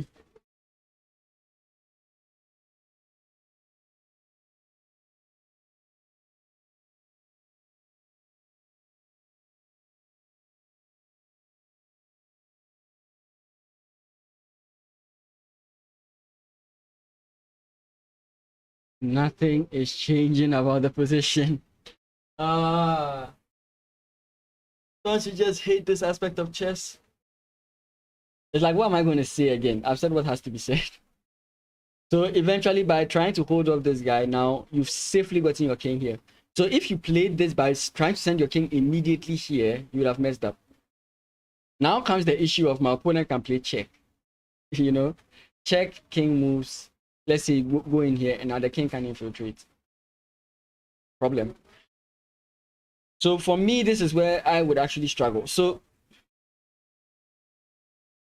the thing is, if like check, what I see is that if your opponent goes in check and then you come in this way, you've been cut off from the defense of these guys.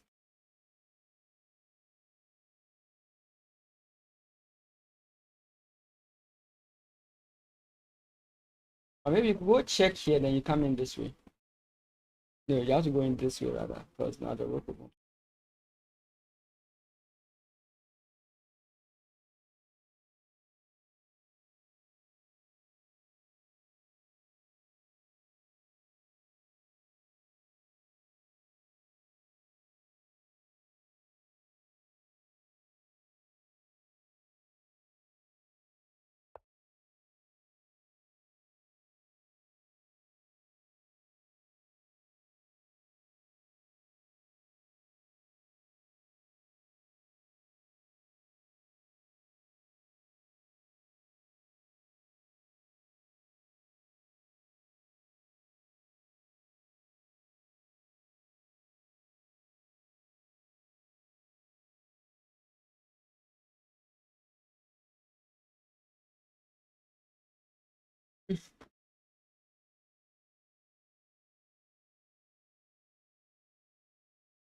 Oh,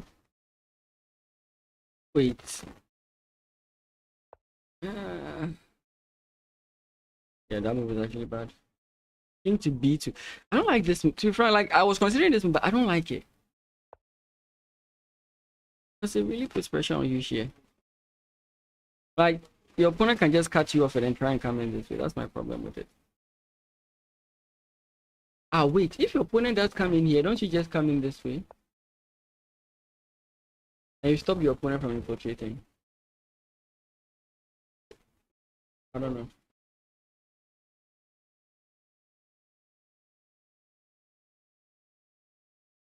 Best move supposedly here. You don't want to allow this king to infiltrate.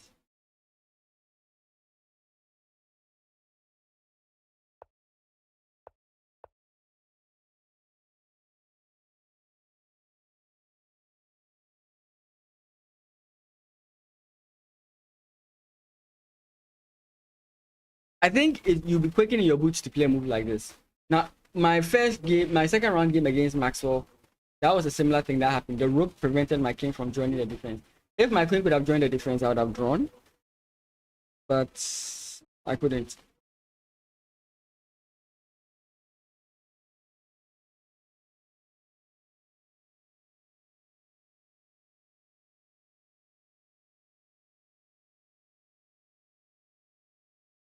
No movement here as well. I'm going to be here for eons. In view of that, I'm going to get a cup of water.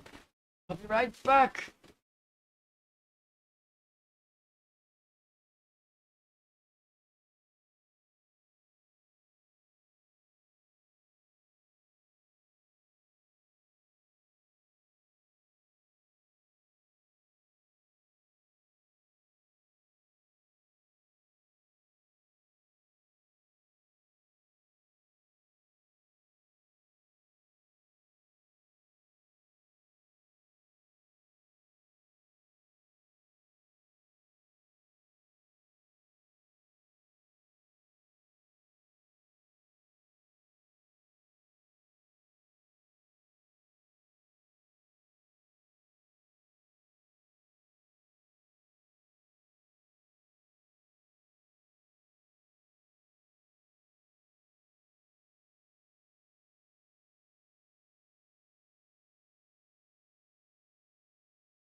Oh boy. Ah, hate this part of chess. I do. Have they agreed to a draw or something? No, they are 2 moves away from agreeing to a draw. I mean, Clinton does spend time like this, so it's quite normal.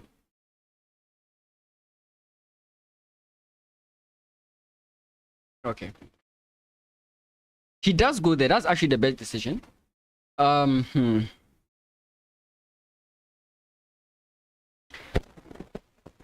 we keep going down, is it going to be problematic when this move arrives? You can't do this to me. Wait, is it? Wait. Is it this one? Ah, yeah, you just showed that.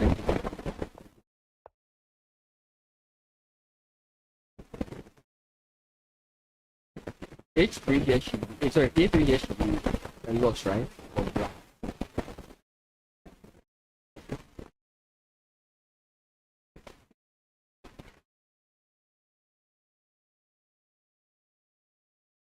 Yeah.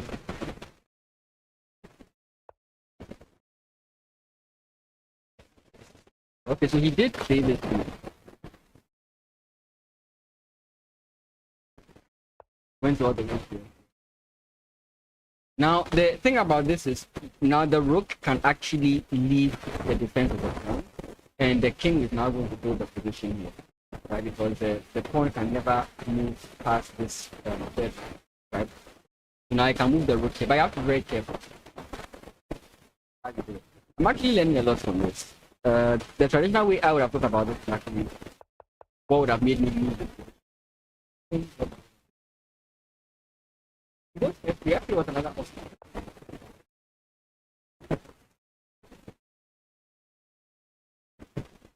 Like I said, now the rook doesn't have to be there. What would you do?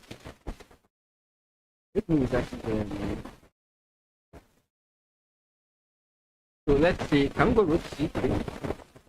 Rook c3 check, yeah.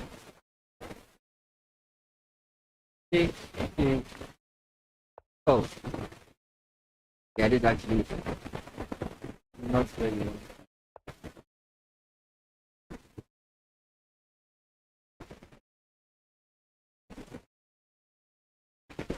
Yes.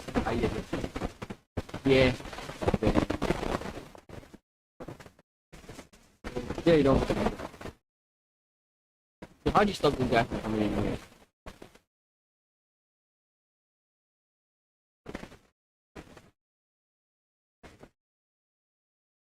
Rook e2. Okay, let's say rook e3 our opponent check. King b1, a3. Rook e7. It's not rook e3. Okay. Yeah. This is what I would have lost. I'd have definitely seen it, but I wouldn't like. I'd be like, what? That's the fourth time.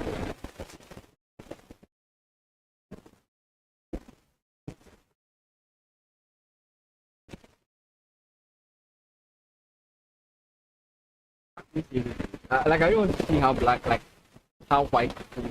It's foldable, but I don't know the technique. Hey Brandon, how you doing? I can't do that today. I mean, we can always do it after. Like after we're done with it, I have to do a few more things and I can pick it up. But how you doing? It is? Oh. I might have to drop it again.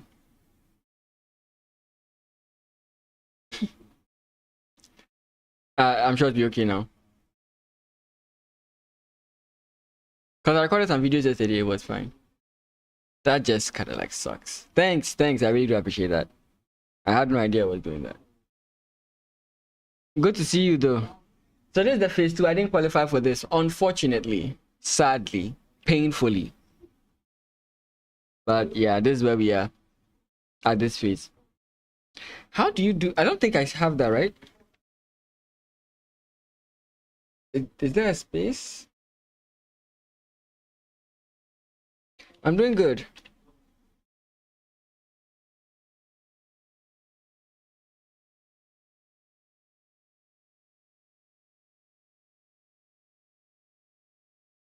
Oh, sorry.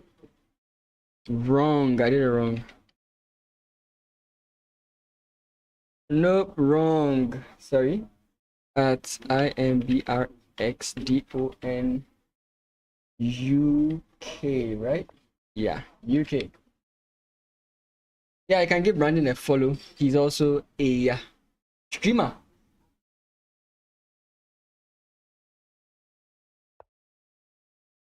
Okay, F4.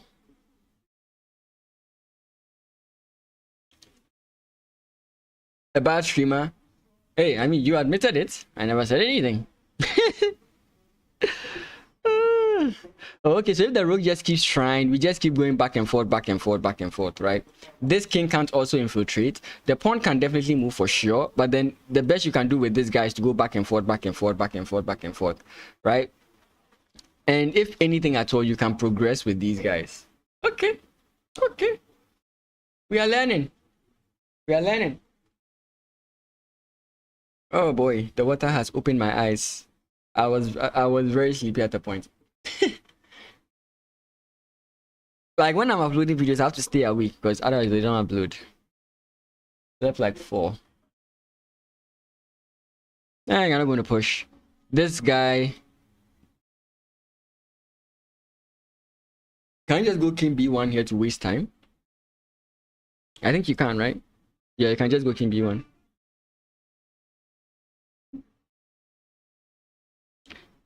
It's the same as like going this way. You are just repeating the position.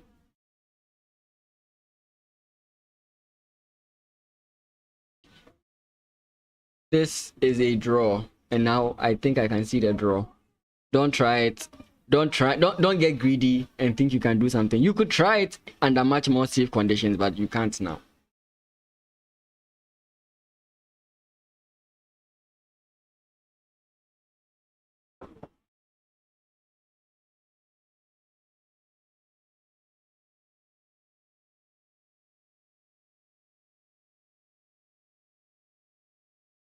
Whew.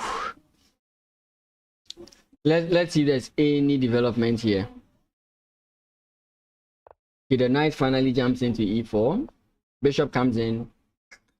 I don't think you want to trade.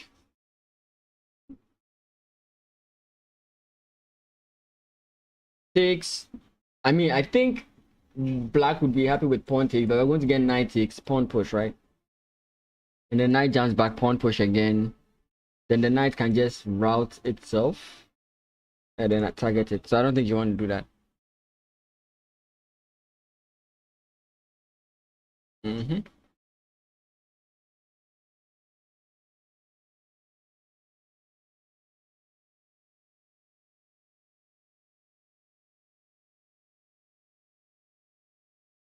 What am I saying? You can just play.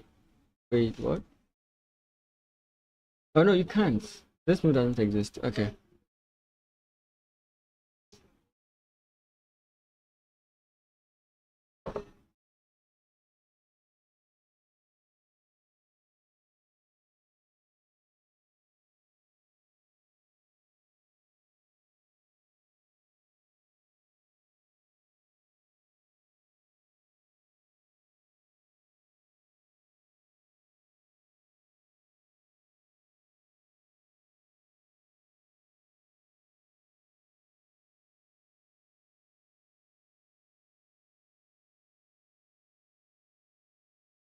I mean, Maxwell to draw with Frimpong Smart is a killer thing. Don't like the moment you start getting greedy and start thinking about pushing the pawns here is when you create problems for yourself. Just let it go. You can always triangulate. You can always move back and forth. It's. I mean, thank God I also have the engine to help me, but you can just like go back and forth, back and forth. There's nothing more here, but they'll push. If anything at all, I think Black has pressure here, so he'll push.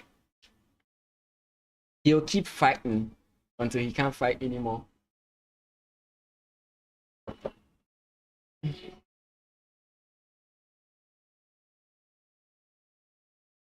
It's still White's move, right? Yeah.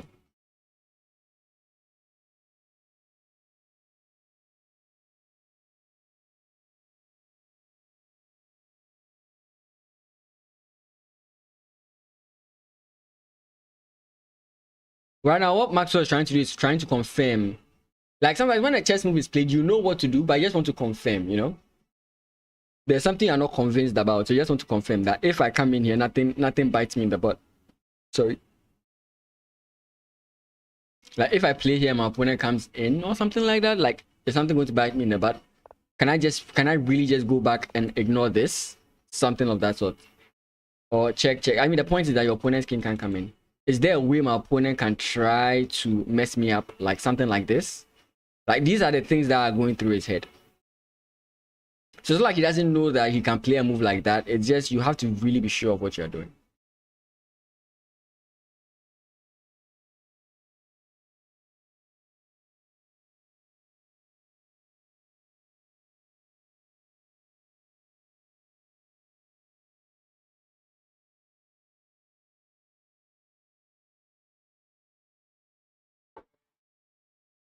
I'm enjoying the viewers here. Like to everyone who's watching, I'm very happy to see you guys. Yeah. I mean on stream and off stream as well. It's always a good sign to see this, right? We have my first ever chess coach. Berto Lawson is also around. I mean, I think he's on the stream at the same time he's watching here. Early Chess, they organize tournaments in Ghana. They're also here watching. I think that's Philip's account. Edu Pupu is here. Prince Akpa is also watching as well. Prince Akpa is the guy who beat Jeshron. He's also watching. Some guys I don't know them. But I mean, it's good to see everybody. It's very good to see everybody here. It shows how enthusiastic we are.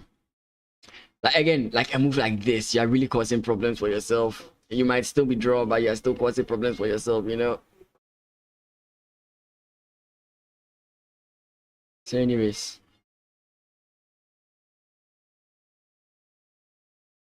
or if agreed to a draw and then they've left the board, that would be so interesting. Wait, Clinton's on 1 minute. Is Clinton trying to pull a Magnus Carlsen kind of idea here? Win with 21 seconds on his clock.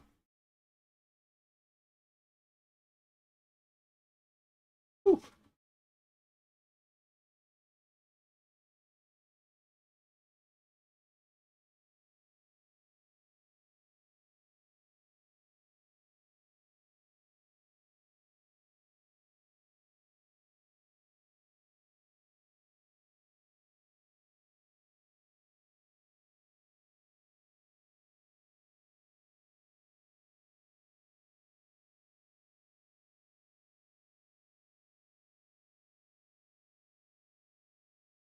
They are trying to be you. Nah, I think at this point, if they try to be you, they are going to lose.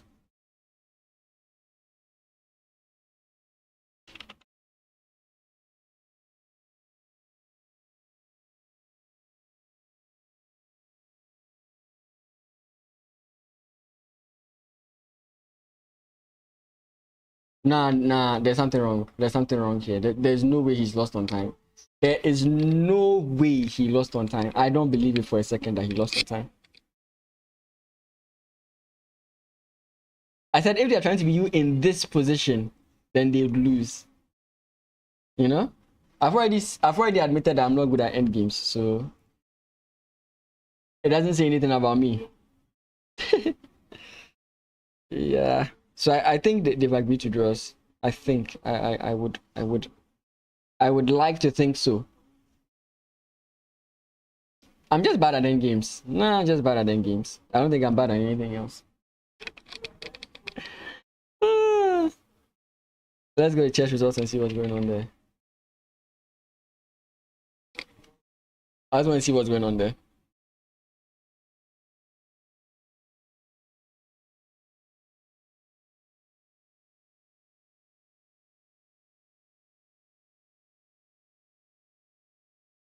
How would I be sucky at chess as a whole? That's like nowhere near true.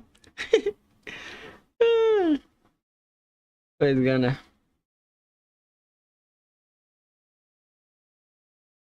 I want to see what's going on. Okay, they've not been uploaded yet. Okay. There's a problem with the board. This position, you can make mistakes, but as for this one, I think you can't make a mistake.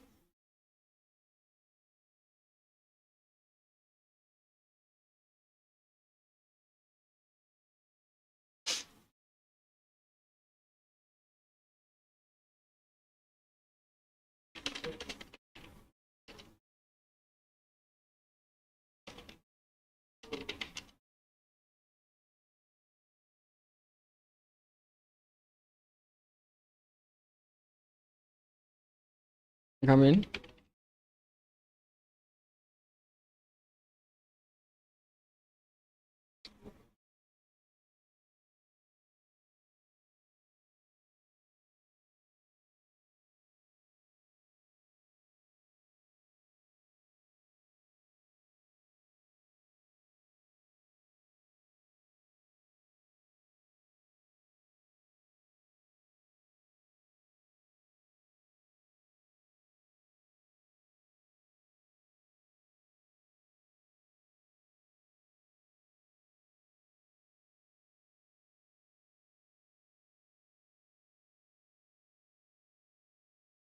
Give me a second.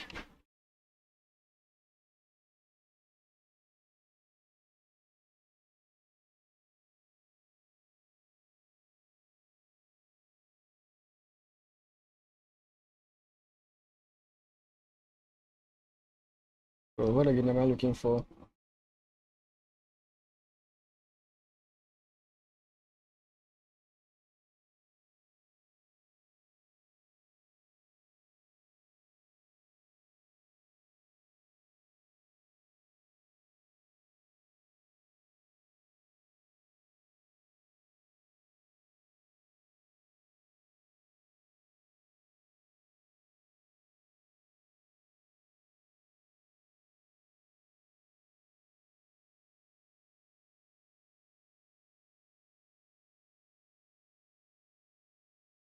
Um.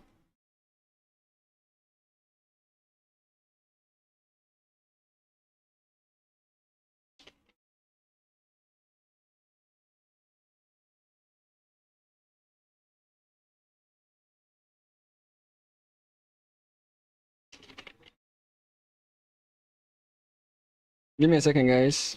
I have to respond to this.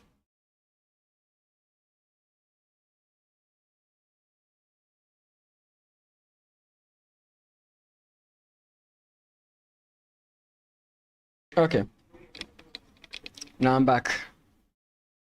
Okay, the fact that there's no move also here, I'm also wondering if there's a problem with the boards. It could be that they've agreed to a draw, but the reason I don't believe that here that they've agreed to a draw is that they are on move 29, right? You can only agree to a draw on move 30. And here, I mean, there's chance for a game, so it's possible that Clinton will make a move. But here, I think it's just completely done and they've agreed to a draw. And we are not really experienced with using the DGT board. So some of us forget that we have to put the kings on the central squares, you know, both on white if white one, both on black if black one on white, one on black if it's a draw, that kind of thing. I mean, last week was my first experience using a DGT board. It's not my first time seeing one, but it's my first time using one. So I had no idea that there was a... I had no idea that you wouldn't see the coordinates. So it's like I was at every move doing A, B, C, D, E, F, G, H. Oh, 1, 2, 3. It was the most painful experience.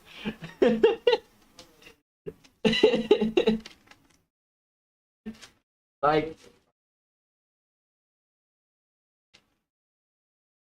it was making so many dumb... I just kept on making the wrong notations. It was the worst experience. He said in UK our DGT bots are terrible.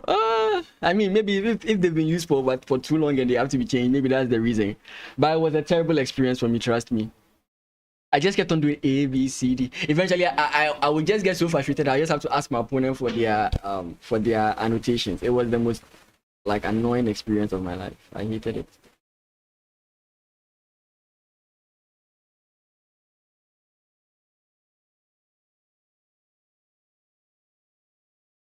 What is going on? Let me reload just in case. Maybe it's from me.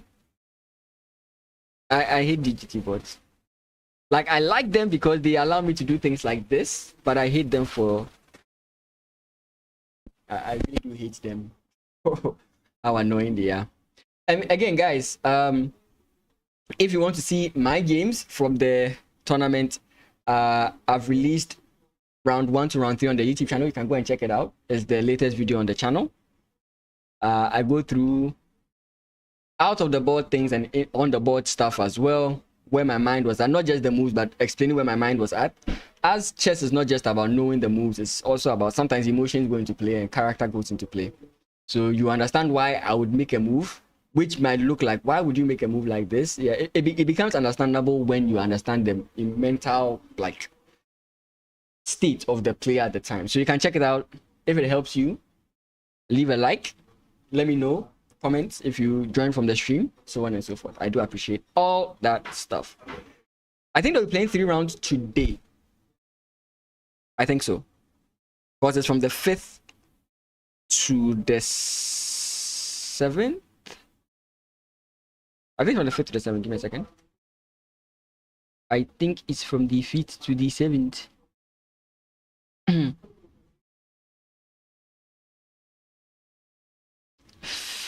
Sorry, I said 5th to the 7th. 2nd to the 5th. What's wrong with me? Yeah, so I think they'll play 3 rounds today because it's 9 rounds. 3 rounds today. And the rest. Nah, there's something going on with the bots. There's something definitely going on with the bots. Let me check the other one.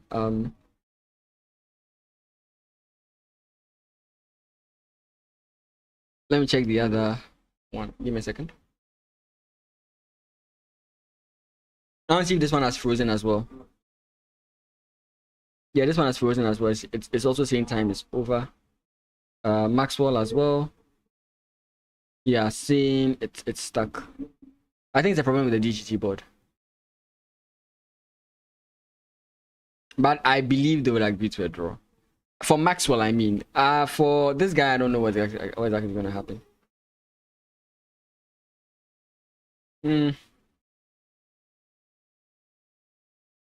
This is high-level chess, guys. I mean, Queen's Gambit declined. Slav is also good and all that, but despite how crazy the game looks, it just dwindled into nothingness. And I mean, the game is just killed. I think Clinton chose a good way to play against. I mean, choosing the Slav is very solid, and it gives him a chance to just equalize rather than risk so much. And he's playing so well here. Hi, Ghana. You are wishing the whole country? Nice. But welcome, Manojit. I don't want to pronounce it. Manojit or Manojit. I don't know how to pronounce the name. But welcome to the stream. Welcome to the stream. Yeah. So yeah, I mean, what else is there in this game? I don't know what else is there in this game. Cause you go bishop takes, knight takes, pawn push. I was looking at some idea of this. Sorry, here, so here, right? Because here, if your opponent pushes, you can go here, and then here. So I was looking at these kind of lines, and that's what I was thinking, that maybe if you mess up, this is losing. I could play better moves. I don't think so. I don't think so. I appreciate the comment, but I don't think so. The proof is in the pudding, bro. And I played like trash. I played like trash this nationals. Like, there was no confidence in my moves. Like, I just kept messing up. Like, it was so annoying. It was so annoying. I'm not saying I didn't win a single game, but it was so annoying. Like, you get decent positions and mess them up. That's the worst. That's the worst. It messes me up.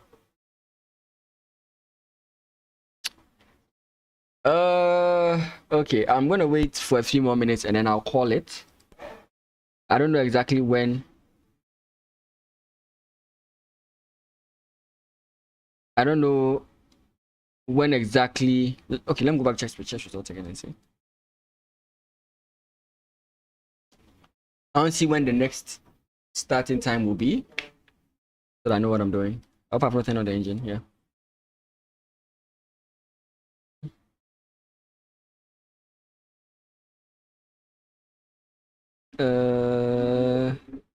No, I'm going to the wrong one. Playing shadow. Oh, we don't even have the shadow here. Come on. I'm not saying I'm a bad player, Manojit. I am not saying I'm a bad player. That's not what I'm saying. It's just, I mean, sometimes I think they see things I don't see. Like, if the move has been played, I see it. But like, let's say I'm the one calculating. Oh no, I can't play today. Let's say I'm the one calculating. If I'm calculating, I don't see. But once they play it, I understand it. Something like that, you know?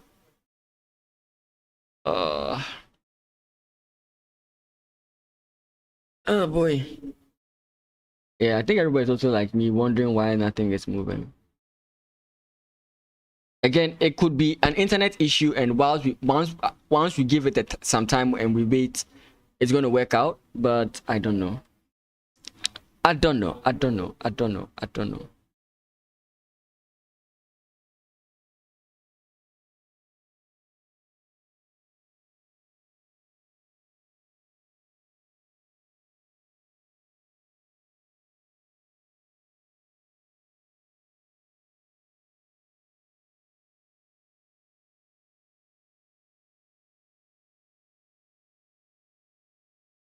Oh, yeah, and I wanted to add.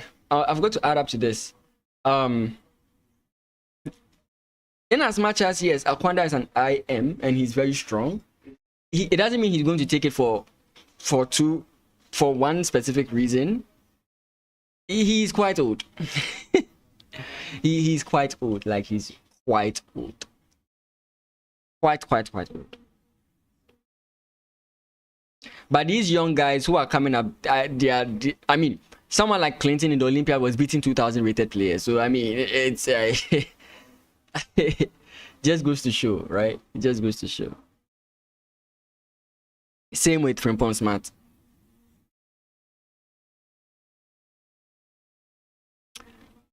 Okay.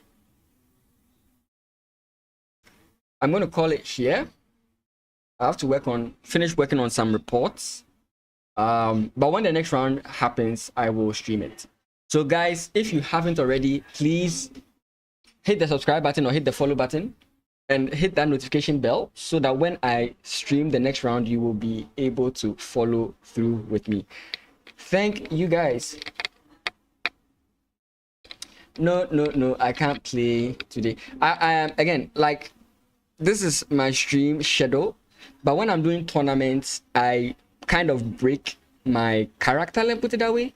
So on Monday, actually, I'm not supposed to stream today. I stream Mondays and Tuesdays from 10 a.m. to 12 p.m. right? 12 in the afternoon. Then on, let me make this thing go next. Then on Fridays, that's when I actually do play viewers, right? On Fridays, I do play viewers. But if I'm streaming a tournament on Fridays, I don't play viewers. So last week, Friday, I didn't play because I was playing a tournament. And this week, Friday, I won't be able to play against viewers because I'll be streaming this tournament. So if you do want to play against me, it's on Fridays. On Fridays, I don't decline any challenges. Finally, the board has updated. Okay, so it's not that I don't want to play anyone, but that the timing, right? I have to do this. I have to do this. Okay, so yeah, basically that's it. So startup, if you want to play against me, it's on Fridays. But whenever there's a tournament, so when you notice that I'm streaming a tournament, whatever is on my schedule is completely changed. I'm focusing on that tournament, right? So very sorry, I can't play against. What? Maxwell lost? Oh, he did a Brandon. Maxwell definitely did a Brandon. No way. Again, I had the engine, so I was very sure of myself. Okay, this shouldn't have destroyed. This shouldn't be what made him lose. This shouldn't be. Again.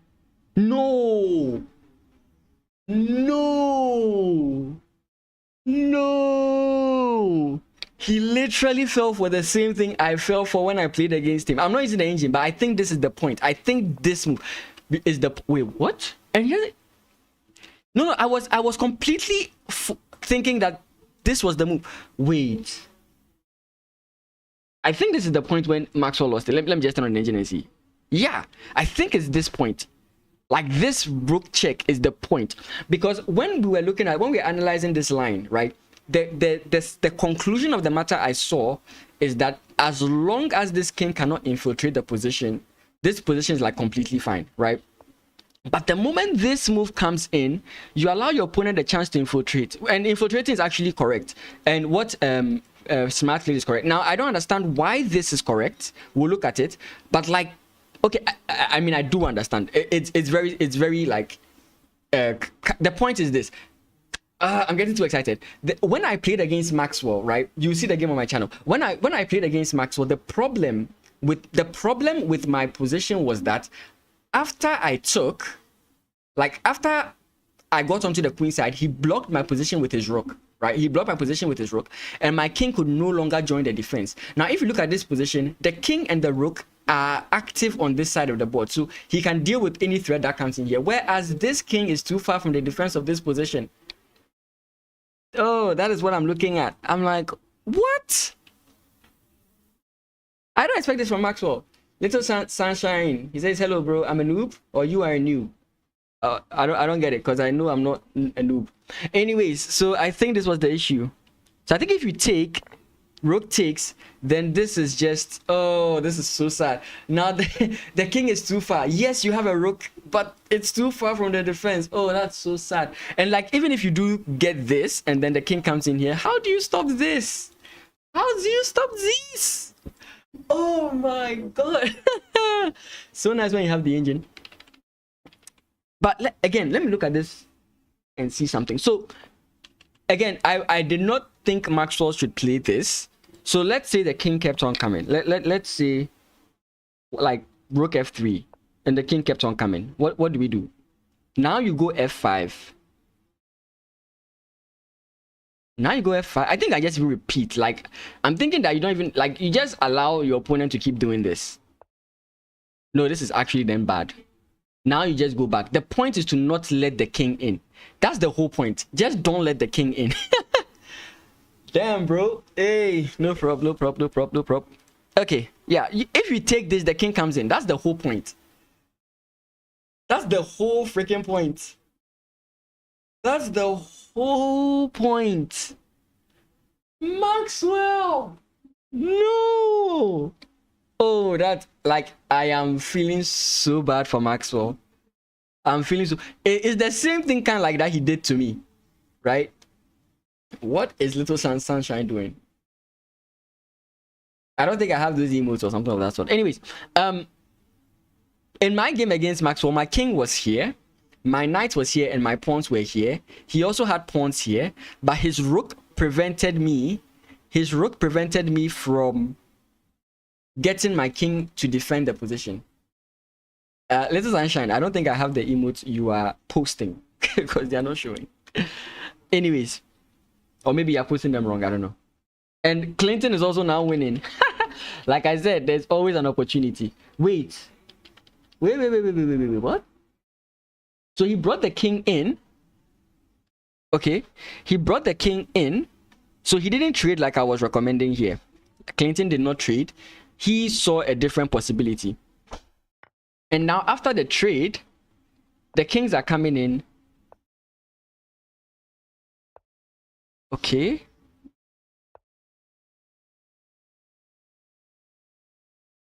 Wait, is his point, like bringing the knight here is to hold this so that the king can't move? But then again, you don't need that because your king can still move, right? Or it's not the king you want to move, it's the knight you want to move. But he plays pawn push. Is the reason for pawn push to go takes knight jumps in here? I don't think that's the case. Let me turn this off.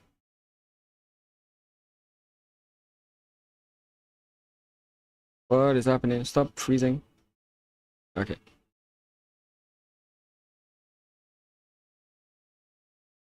It's knight b5. Okay, he plays this. What? Why not just take? Like, what was he afraid of? Ah, here. Okay. I think that's what he was afraid of. I think that's justified. Yeah, I think he was afraid of this because the question is, how do you stop this? I think, okay, so knight here, let's see, is very bad. Oh, sorry. I was imagining this was defending. Sorry. How do we get here? Yeah, I think that's the problem. You put the knight on e5. The knight's already on e5. Wait, was I also? Let me wait. I think I was rated. I'm not so sure. My numbers just jumped up. Let me just confirm. So that I do the right thing.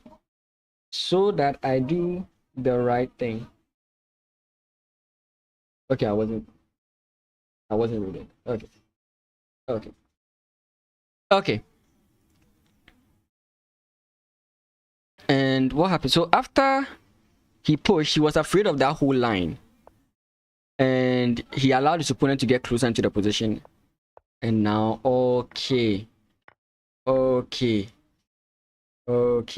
mean, it's still not done. AJ says is winning, but again, I think the king gets here on time. And I don't know. Let's see what happens. But Maxwell's game really made me sad. Oh, this was so painful. This one is a little bit harder for me to understand, but Maxwell's game is pretty sad.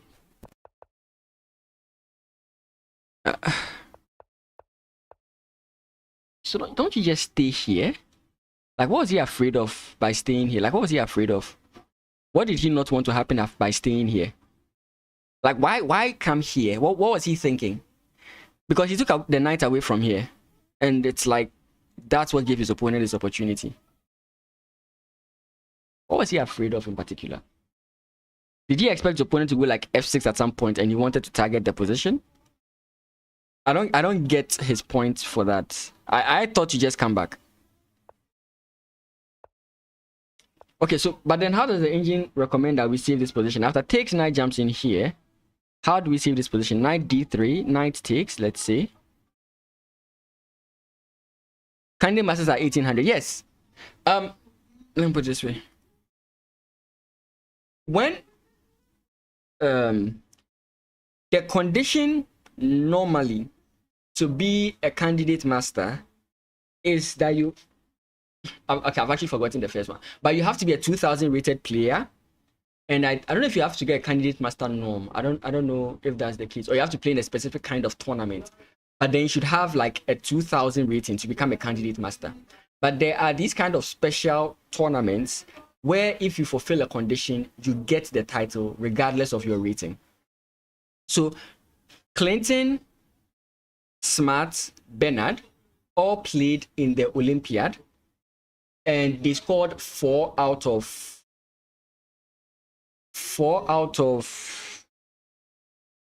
Is it 4 out of 9? I think you have to score 4 games in 6 matches or something. Something like that. I can't remember the numbers. I'm very sorry. But if you fulfill that condition, you become a candidate master. So it's only in those special tournaments. So we actually have kids who are 1400s but are conditional candidate masters. So yeah, it's like that. You don't always have to be a 2000 to get. That's a lot of reason why sometimes people fight to get to the Olympiad. It's like that, yeah. So there are strategies to doing that. There are ways to doing that.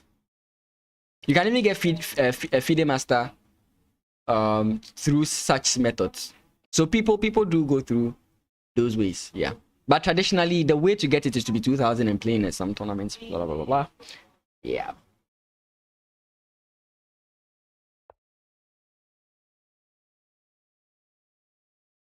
Okay, the king has caught up.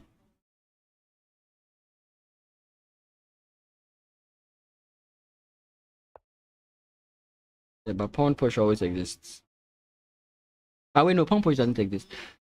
How do we pawn push your opponent? Oh wait, no, pawn push does exist. Pawn push, if your opponent takes, you just infiltrate. That's complete. If pawn push, your opponent comes in here, you can take, he takes, and then you just come in this way, right? So pawn push, maybe your opponent is not going to take and allow you to take rather.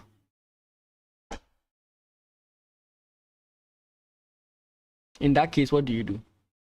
Ah, yeah. So pawn push, your opponent does something else. Pawn push. No, you don't have to do that. Okay, again, mind games suck. But anyways, I'm so tied down to this move. I don't know.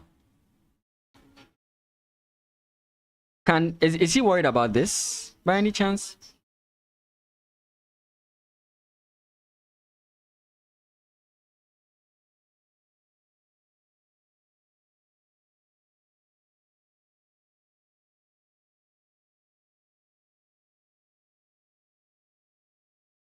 That's what we are doing.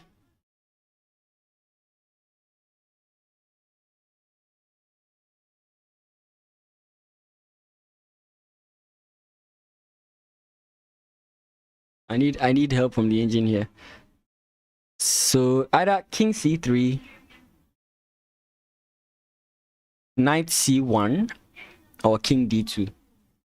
So either you go this way, or here. I'm happy at least I got king c3. Okay, so king c3, king d7, king d6, sorry.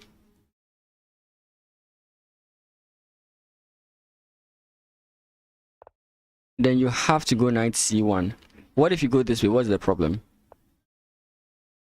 Knight c4 check. Why don't you just... Ah! Okay. Wow. This sucks.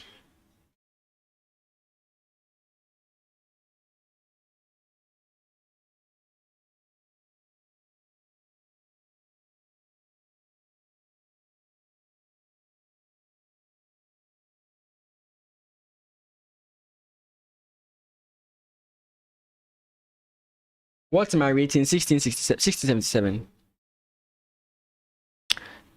Oh boy. That's my FIDE rating. Oh boy. That's my FIDE rating. Chess.com, I'm 1800 rapid. 1700 blitz.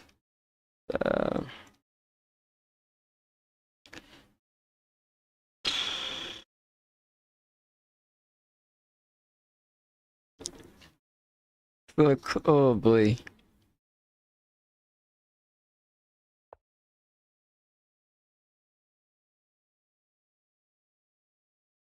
But then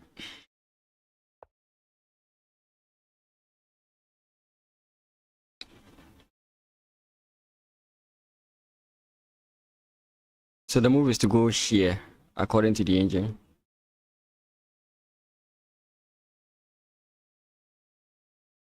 Then go knight c4. If your opponent takes, then we talk about this line again.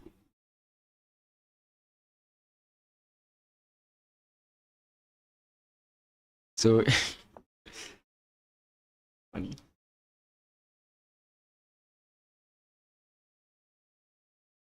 It's not completely over. Like somebody has to just blunder here, but like it's not completely over. This could also be a draw. It's not completely over. This is just oh, ouch. That is going to really hurt Maxwell. Oh, that is so sad. So close. So close. Oh boy. Promote this to main line. He does C9 to C1. Okay. I mean, Bernard is strong. Like with how the engine is doing this evaluation, I don't think it's like 100% confirmed something. Aha. I had a feeling he wouldn't see knight here. I had a feeling he wouldn't see that. Maybe he sees it, but he doesn't think it's the time to play. Maybe he thinks he has to play it once his opponent comes in this way. I think that's what he'll be thinking. Because it comes with check. Right? Or maybe even here is when he thinks he has to play it.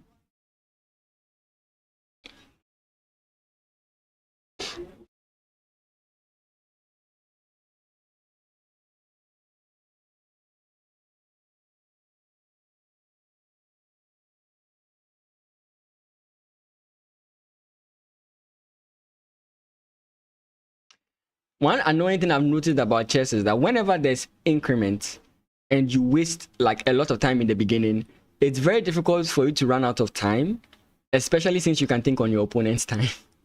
So you realize that even though you have low time on your clock and your opponent has, let's say, 30 minutes on the clock, it gets to a point you have equal time because you think on your opponent's time. So your opponent has to stop thinking for long if he wants to really pressure you on the clock. That's sad. Oh, but during the tournament, I pulled a Magnus, right? I came late, like 10-15 minutes late for 2 of my matches, and I won. With a Magnus.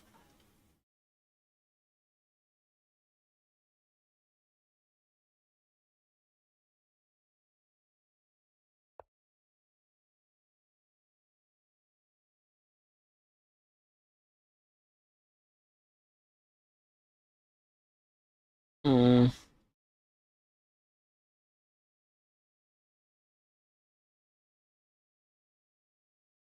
So again, pawn push, we don't do anything about it. We don't take because it allows problems, I guess.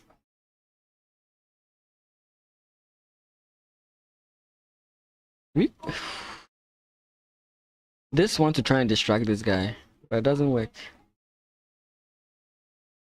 Because if you do take, you lose that ability you have here.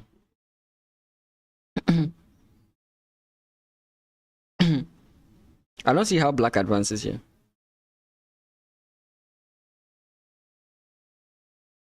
Again, you can now consider knight c4 because there's nothing you can do on this side as black. It's going to be very difficult to open something here. So I think it's going to force him to play knight c4.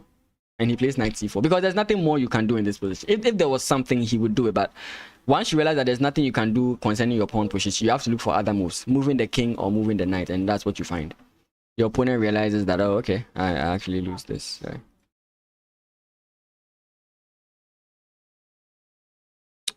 Okay. I keep pulling my hair. I don't know. Oh, boy.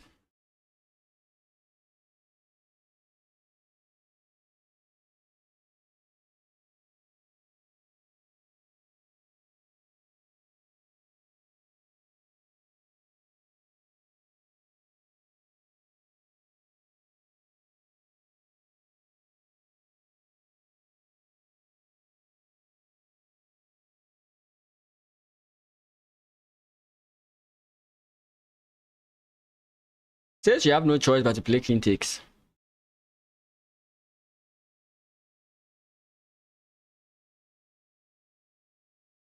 Ah, the reason you can't play e4. Okay, yep. So here we go back. And now the problem is now that you can't actually do this. Initially, your opponent could ignore it, but now he can't. So now this move becomes the problem. I think now the king has to go like, okay, I can't go to E. Like, it can't go here, so maybe you have to go this way. Now you have ideas of g5. At first, this wasn't a problem because of the pawn here, but now that the pawn here doesn't exist, it is a problem, right? So you can't just leave it first of all, because now your opponent has a lot of firepower. Okay, actually you can take, and your opponent just has 2 defenders of the position. I think in this case it's more or less inching towards it's slightly better, but then I mean, because black has a pawn up, but it could be a draw for, you know. So maybe g5 is not the way to go. But then again, if you like,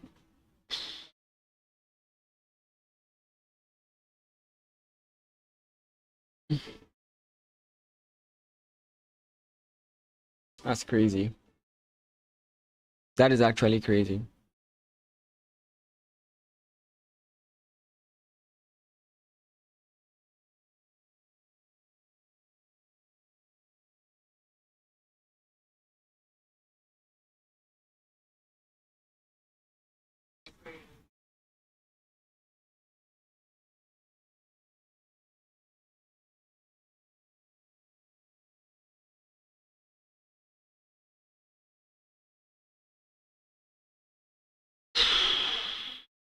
That was not my consideration.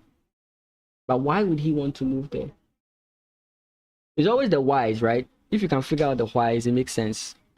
Again, just because Inji might say this is the best move or something like that doesn't mean it's the only move. I mean,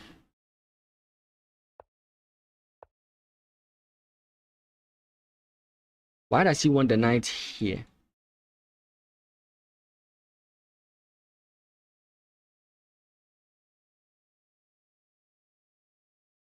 Does it still have to do with this? I don't think so.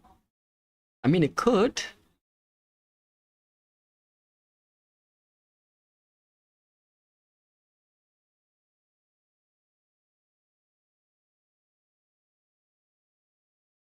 And I think it's only going to be good for white to keep coming closer, right? So a move like this may not make much sense, because you are leaving your position undefended.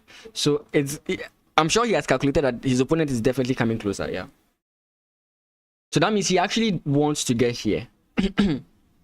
A move like this would definitely not make any sense.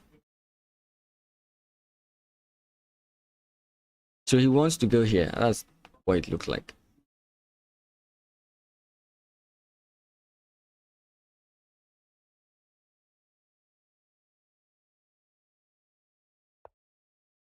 Or is he using this to gain time? Like, all these moves don't really hurt his position.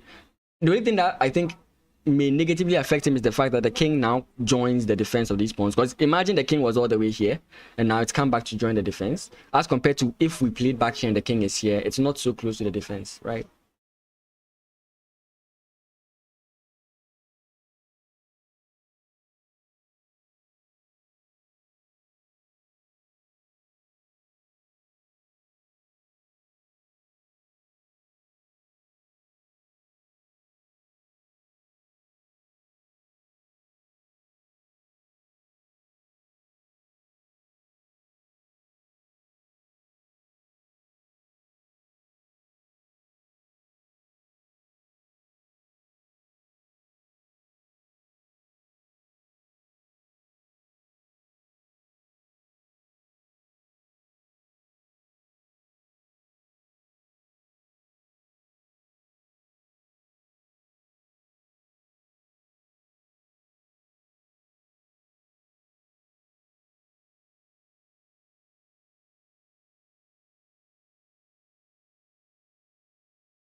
Oop.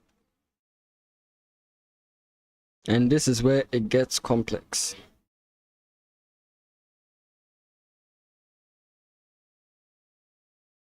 We still can't play this move. Takes. We can't play this move. I'm always looking at this move. But what about here? Another reason why I don't like here is because you now give your opponent this outpost and target this guy. That's another reason why I don't like knight to e5, like playing this move. But let's give it a try. So let's say we play pawn push. And wait, it's actually black's move. Who's challenging me? Please, I don't take challenges during stream. These types of streams. Okay, so Frimpong Smart is also watching the games now.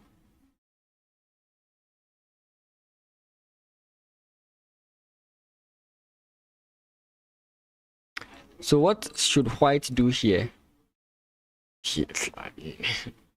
I don't know what move you make that doesn't damage your position so much. I think you want to keep the knight here. I think you do. Right. So wait, does white's position just self-destruct? Okay, let's say we go back. Does it affect anything? Again.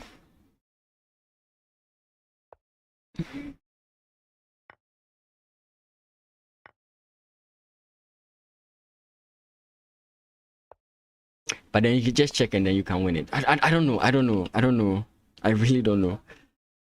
Let's call for assistance. Yeah, it says H4. Like, I think the position just self-destructs. I think that's what happens in the long run. The position just self-destructs.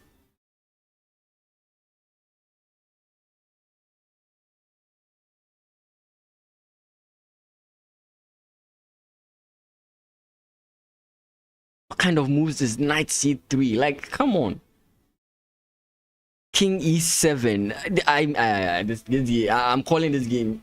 I'm saying that this game will end in a draw. I personally believe this game will end in a draw.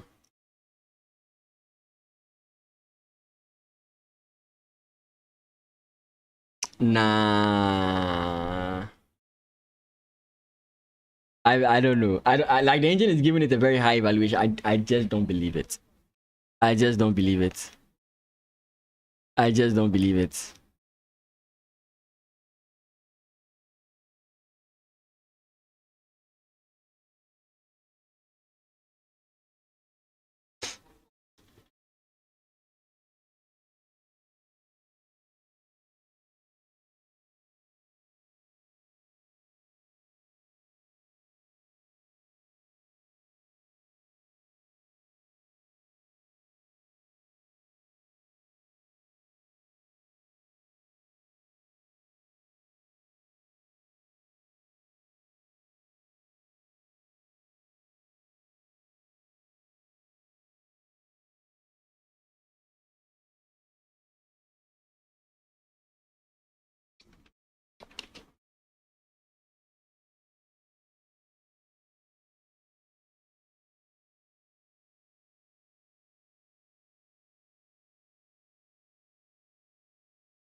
Anyways, I'm sorry. I'm just texting someone.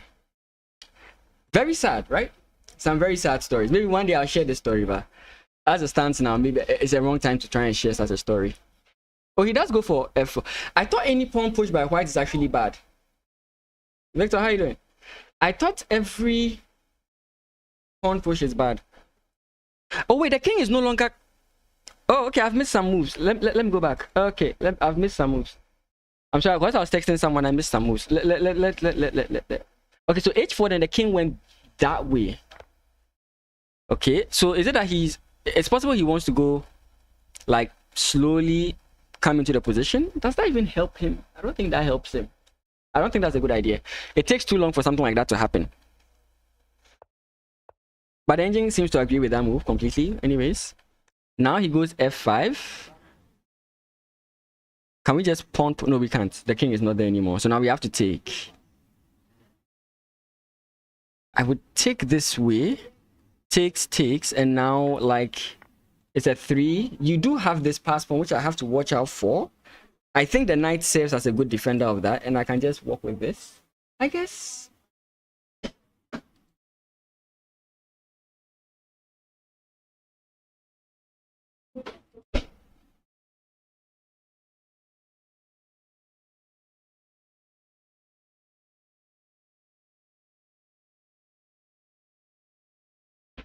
Oh, okay. Oh, okay.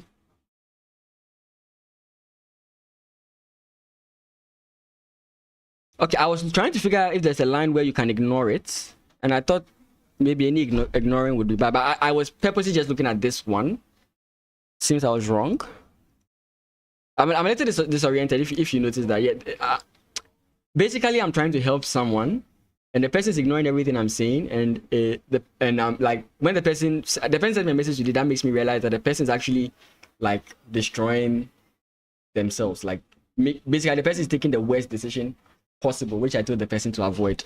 So it's kind of like, you know, yeah, watching from Nigeria. Hey, how did your nationals go? I think you guys were playing your nationals concurrently with our phase 1, but good to have you with us. How is everything going? What's going on? Yeah. Good to have you with us, Victor. Good to have you with us. Good to have you with us. Apparently this is a bad move.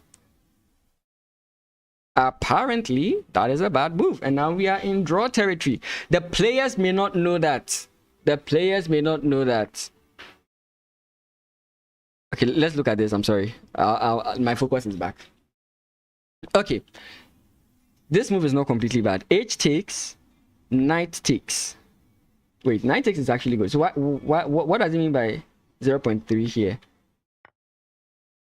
Okay, well, I still think this game is going to end in a draw. I don't care what this thing is saying. If anything, wait, king f4. And what do you do here as white, as black? You can't play pawn push.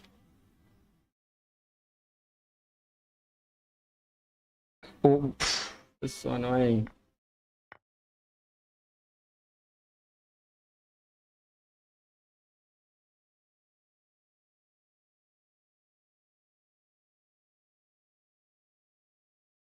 So the pawn makes it hard for any advancements to happen.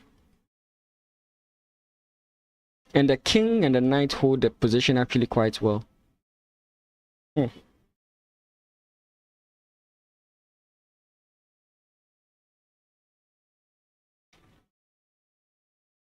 Yeah.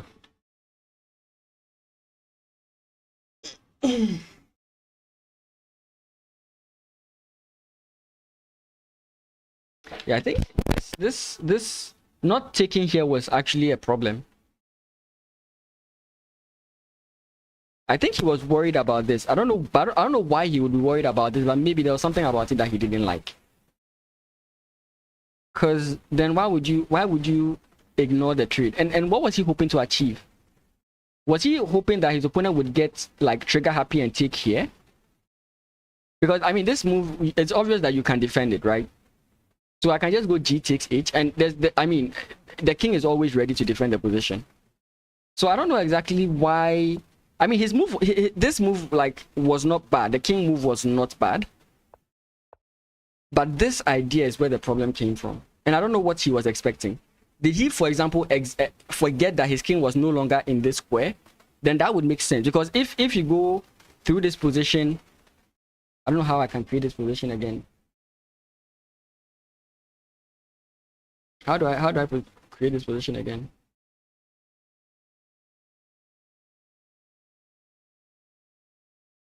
I think here.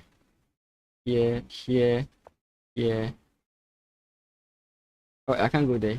Here, I think here. Okay, now if you look at the position like this is a completely different thing, right? So if the king was here, then this like thing might be fine, I guess. It's not that, I mean, I'm trying to figure out a way to make this work, but I just can't figure it out. I just can't figure it out. Okay. Yeah, we are in draw territory here. King takes creates a problem for black because now you have to think about the fact that these guys are hanging. And I have to turn off the engine. Oh, that's sad. Wait, what's going on? Thank you guys. I'm enjoying the support.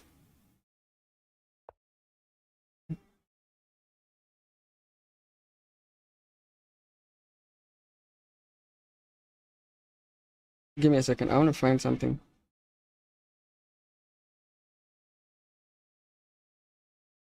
Okay, but thank you guys. I really enjoy everybody who is joining the stream. I hope you're enjoying the stream. Thank you so much for being here.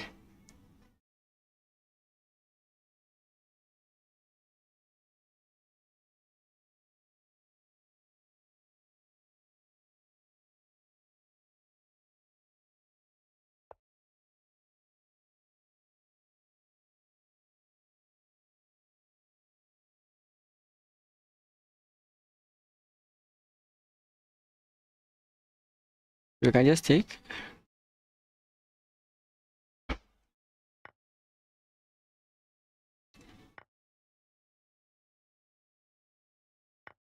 Is this losing? I'm trying to.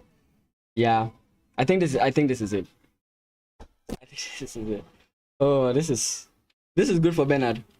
Actually, you know, Clinton is my mate from school. Like when the same chess, like we both represented University of Ghana Chess Club. But I don't know. I'm closer to Bernard, so I was supporting Bernard. Let me put it that way. Yeah. I'm closer to Bernard, so I was kind of like supporting Bernard. Yeah. End games are very technical. If you don't know what you're doing, you're just lost. Like, you know. It's one of the parts of chess that I kind of struggle with. Yeah, so we have knight takes d5. I think very soon to agree to a draw. Wait, is there a funny move where you can sacrifice? Is there a possibility you can sacrifice? Let's say takes. Can you sacrifice? Is it completely losing? I just wanted to find out. It's funny. Like the position is so drawn that you can just sacrifice a piece your opponent takes and you always win back the other piece. Those types of things are very funny for me. Oh, sorry. Yeah, so we are in this is the line we're looking at.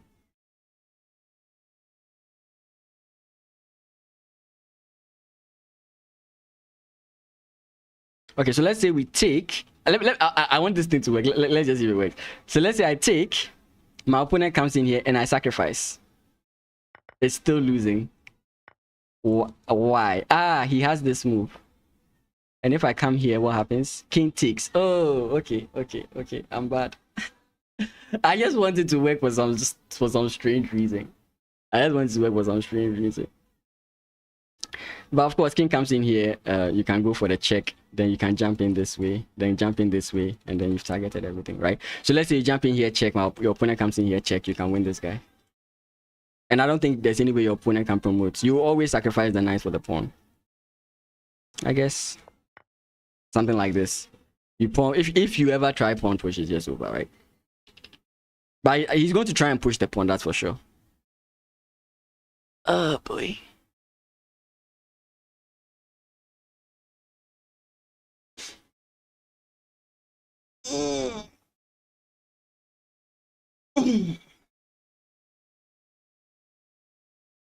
Oh boy. That means the next round will begin like 4 or something. Let me confirm. I think it's a 9 round. It's supposed to be a 9 round tournament, right? Yeah, it's a 9 round tournament. And they're supposed to play 3 rounds a day. And when we were playing phase 1, by this time we started round 2. Like we start round 2 around 1:30. So I don't know how they are going to finish this before the 7th. I think I don't know what's the time control. Like not all the details are. Let me see. Oh, they are playing 90 plus 30. Okay, we played 60 plus 30.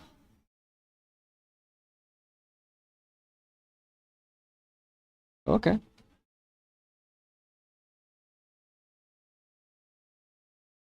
Okay. All good. Yeah, so we are getting. Wait, what? Like when people want to make things work, it's so come on, guys. Come on. You know, if he took here, he would just check and then win this guy. But now he wants to create this kind of chaos. Strong players, right? Then he comes in this way. And I don't know if this is going to be a problem. Of course, pawn push is bad, right? You just take. So I don't know what's going on here. But this is the position we've got into. It's a draw. I don't know what they are doing. Actually, this is even more confirmed of a draw, right? Because you play takes, I take here, and now I just come in this way. The king can't come too close. Actually, oh yeah, I can. Then we can just go back, right? Now the pawn can come forward. You have to make a move with something. And again, like I said, no matter what, you are sacrificing the knight. So let's say that the knight moves somewhere. You can always play this because your opponent can push, right? Because you push, you take. And you can try and end this thing. So now your opponent has to find a different way to infiltrate. Yeah, the game is completely drawn. I don't know what he's trying to find. For example, here, again, here. If you play your king here, it doesn't really matter. Oh, wait, that actually matters. Oh, okay. Okay. Okay. Okay. Ah, wait. No, that isn't the move. Knight d5. Knight d5. Interesting.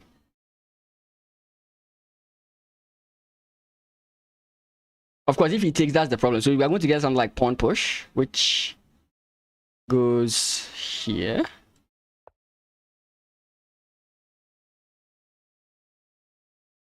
Wait. Okay, there's chances for mistakes. Okay, you should play on.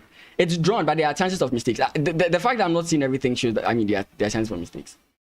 There are chances for mistakes. I think it's fine. It's granted. You can try. I mean, I did the same thing. Oh, they've agreed finally. Okay. Thank you, guys. That was round 1. Oh, boy. Thank goodness for streaming. I may not have to make a whole video about this because this stream is going to be on the channel. But thank you guys so much. If you did enjoy the stream, remember to like, comment, and subscribe. If you're on Twitch, hit the follow button and the notification bell. If you're on YouTube, subscribe, hit the notification bell as well. So that when the next round begins, you will know that when I'm streaming. Thank you guys so much. I really do appreciate it. And I'll see you in the next round.